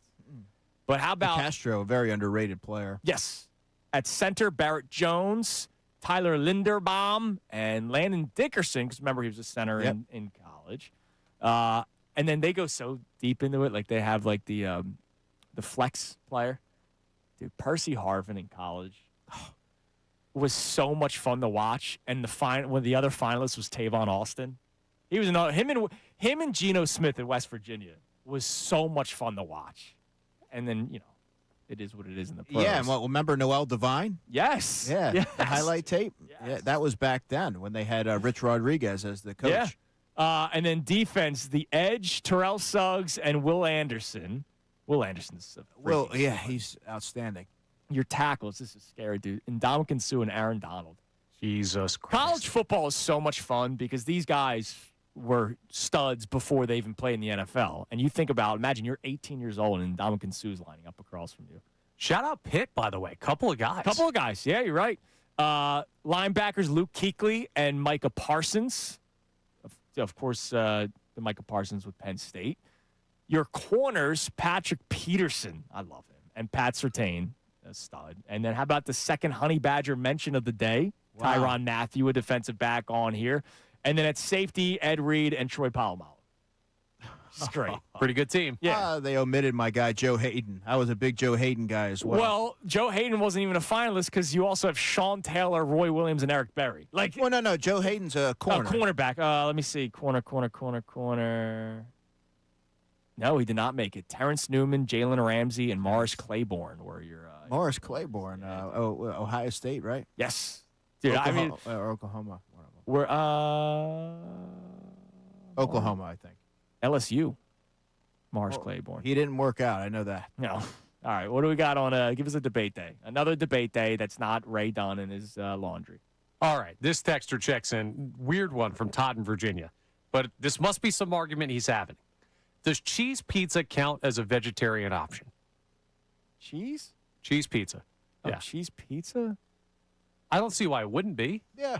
I mean, why not? But it doesn't feel like, I think it's the spirit of the name is what you're debating Pizza, here. yeah. Like a vegetarian option, I'm expecting tofu or something like that. It's vegetarian because there's no meat on it, but it doesn't, cheese is from... Well, that's vegan. You're thinking vegan. Okay. Yeah, it's a vegetarian option. Gotta be. Andrew Ellis says it's time for you to grow up. He Who, me? says, you got to stop going shirtless in a convertible. That was like 5 years ago, but all right. No, you got to do laundry at your own house. Yep. And you have to stop with weird condiments on an Italian hoagie. Hey, Yeah, brother, I mean, I got that's news well for said. you. It's way past time for me to grow up. I haven't done it. I'm not going to do it. Do you eat your steak with a spork? No, dude. I wouldn't be surprised. You cut your grapes in half? No, absolutely not. I eat them at the grocery store like a normal Yeah, that's disgusting. All right, coming up next, we'll get the final results of today's poll. We'll check some more text messages. Also, both of you, think of the most random thing you have in your house that you can't get rid of. Because I had a big Salciunas sentimental day yesterday where something was passed down to me, and I don't know what to do with it. Kincade Salciunas 97.5, The Fanatic. Not only can you listen to The Fanatic, but you can also watch.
Kincade Salciunas, 97.5, The Fanatic. All right. Very special day for me personally yesterday within the Salciunas family.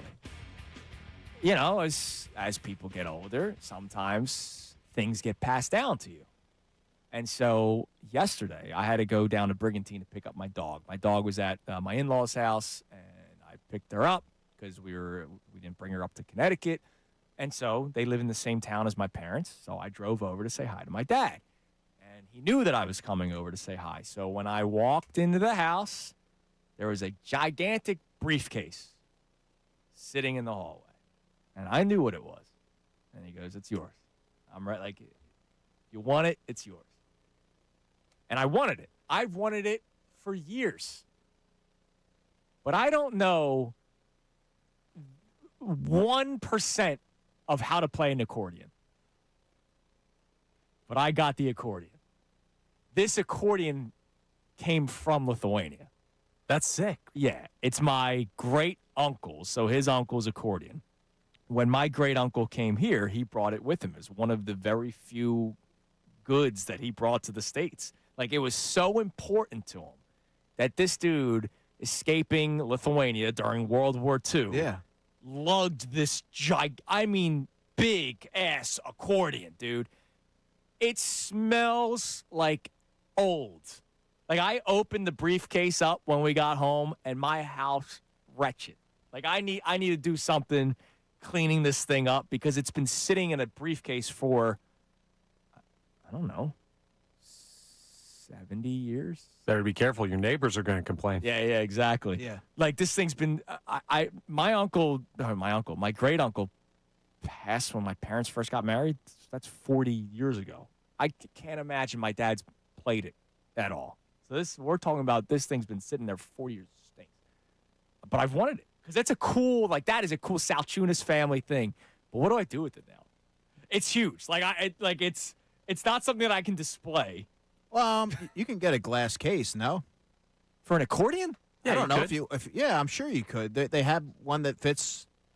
I imagine. I guess, but I kind of want to play You could display guitars and things like You that. can. So why not? That's a good point. I want to learn. I just don't have time. You can get a stand for it, I'm sure. I'm sure they make an accordion stand where it's not in a case, but it's somewhat displayed, and then you can pick it up whenever you want to play it. Okay. I would just display it so you can preserve it. I don't know that you want to play it. Right. I don't want it sitting in a briefcase anymore. Like, I want this. Like, this is a special thing to our family. But to display it in like a glass case preserves it, and you can always see it. And, yeah. All right. See, this is a good point. It's good. Now I need to find an accordion stand, $50. All right. I need to find room for my accordion stand because I got it's the coop stand all over my house right now. Like, all his toys are all over the place, but it's good to know. All right. So what is something random that you have in your house that you're almost like, I don't even know what to do with this, but I can't just get rid of it? Yeah. The first thing that immediately comes to mind is I have this movie poster that I got. My grandfather and we were watching this movie called Things Change with Don Amici and Joe Mantegna, and it's from like the late 80s, but it's the message into the movie, and he got me into it, and he would always sort of quote a certain line from there. And when he passed, I got the poster. Oh, that's cool. And I'm like, I got to figure out a spot for it, but it's still, about 5 years later, still in the packaging and things like that, and I just don't know where I'm going to get time and get the framing and all that to get it up there. So it's kind of just been, stashed away. Yeah. It's random, but it's something, random. Yeah. But it's important to you, just like how this accordion is important to me. Colby Colbs chimes in, says, I have an idea. Just keep it in storage and pass it to your son 20 years later. There you go. All right. What about you, Connor? So I have, all of my stuff is random, and none of it I need. But I have one of those small, you ever see the old, mini, they could fit, 2 cans in it. The Coca-Cola, standalone little fridges. They plug into the wall. Yeah. I have one of those. I have no idea where it came from. My mom gave it to me because she found it at, some yard sale somewhere. That's awesome. But it's too cool to not use. The door doesn't close anymore, though, so it can't keep anything cold, so I can't use it. So now it just sits on my counter in my apartment. But there's nothing in it. But are you displaying it? I guess. Is that something you display, though? Because I can't get rid of something because it's dope. Everyone sees it and they're like, oh, that's sick. All right, it doesn't remotely work. You will display that until you get married. I got a long time then. Trust me. Trust me, you'll display that until you get married. There's actually a guy on Facebook Marketplace that went viral this week. Every listing is, hey, here's this cool thing that I got, but I'm moving it with my girlfriend. She doesn't want it. And it's just like a list of things of, I like this thing. They were horrible things. It was literally like an old, oh my God, storage unit, like the tin storage unit where the drawers, where there's like 4 or 5. Oh, yeah, the cabinet, John. Yeah, like what you see in like old an office cabinet. Yeah, and you don't really see those as much anymore. Right. He was using it as his drawers for like his clothes. That's sick. That's a great idea. But Different. the but- girlfriend, wants it's not as aesthetically pleasing, so he's got to get rid of it. It's got drawers. It does have drawers. What's it works. But your fridge thing, I would imagine once you move in with somebody, once that lucky lady walks into your life, then it'll be gone. All right. Thank you, Connor. All right, what do we have as the poll of the day brought to us by Dr. Avedon Appel and the team at Iron Mountain Men's Health? What are some of our final results today? It's about the Phillies and the trade deadline and what you want to do, not what you think they should do. I think they're going to do this. No, what do you want to do? What do we got? Too many half measures out here. With the MLB trade deadline coming up, throw the names out the window. What moves would you make for the Phillies? 4 options. Go big, make a move, do nothing, or sell. Go big has 62% of the vote, so large majority there. 23% are saying make a move, just like a marginal move. 12% are saying sell. 3% are saying do nothing. I don't understand the make a marginal move group. Yeah, it's you think that they're good enough, but you think they're good. They have a chance. You don't want to just say this is good enough, so let's try it, but you don't want to sell the farm. Because there's people that hold on to prospects like they're their own children. They do. I mean, you see it. You know, you were one of those people. You finally reached my level of impatience, which I'm proud of you. I would sell the farm for anybody at this point. Yeah, well, that's why you don't have a farm. Well, they haven't had a farm.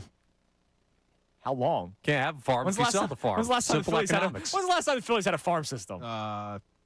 2002? Yeah, I was going to say, like, right? 2001, we're due. 2000. We're 25 years removed from them having a farm, man.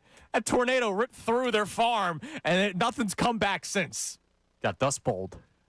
By the way, real quick, there was a video circulating, from last night. It was just posted an hour ago. Something to keep an eye on. I'm obviously not rooting for this. Shohei Ohtani, after the Dodgers won last night, he jumped over the dugout, and so did his teammate Alex Call. And Alex Call cleated his right elbow. And he's literally like, wait, who? Ohtani's right elbow? Ohtani's right elbow. Could you imagine if he actually got hurt and you were the reason why? Because you accidentally kicked his elbow? That would suck. I don't know if I'd be able to show my face ever again. I mean, it's like when Connor hit Cooper with the football. Yeah, but he showed his face. Yeah. Disappointed you. Well, Coop showed his face. That's why I smoked it.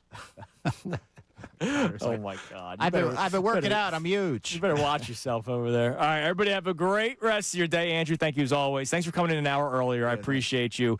Middays with Mark's coming your way next. Johnny Mark's on vacation. It is, what's Brayson Dunn? Yeah, Brayson Dunn. Brayson Dunn. Yeah, here's some boot scoot and boogie coming up next. Well, they were both at the Union game last night. I'm sure they'll be breaking that down for 4 hours coming up next here on the Fanatic.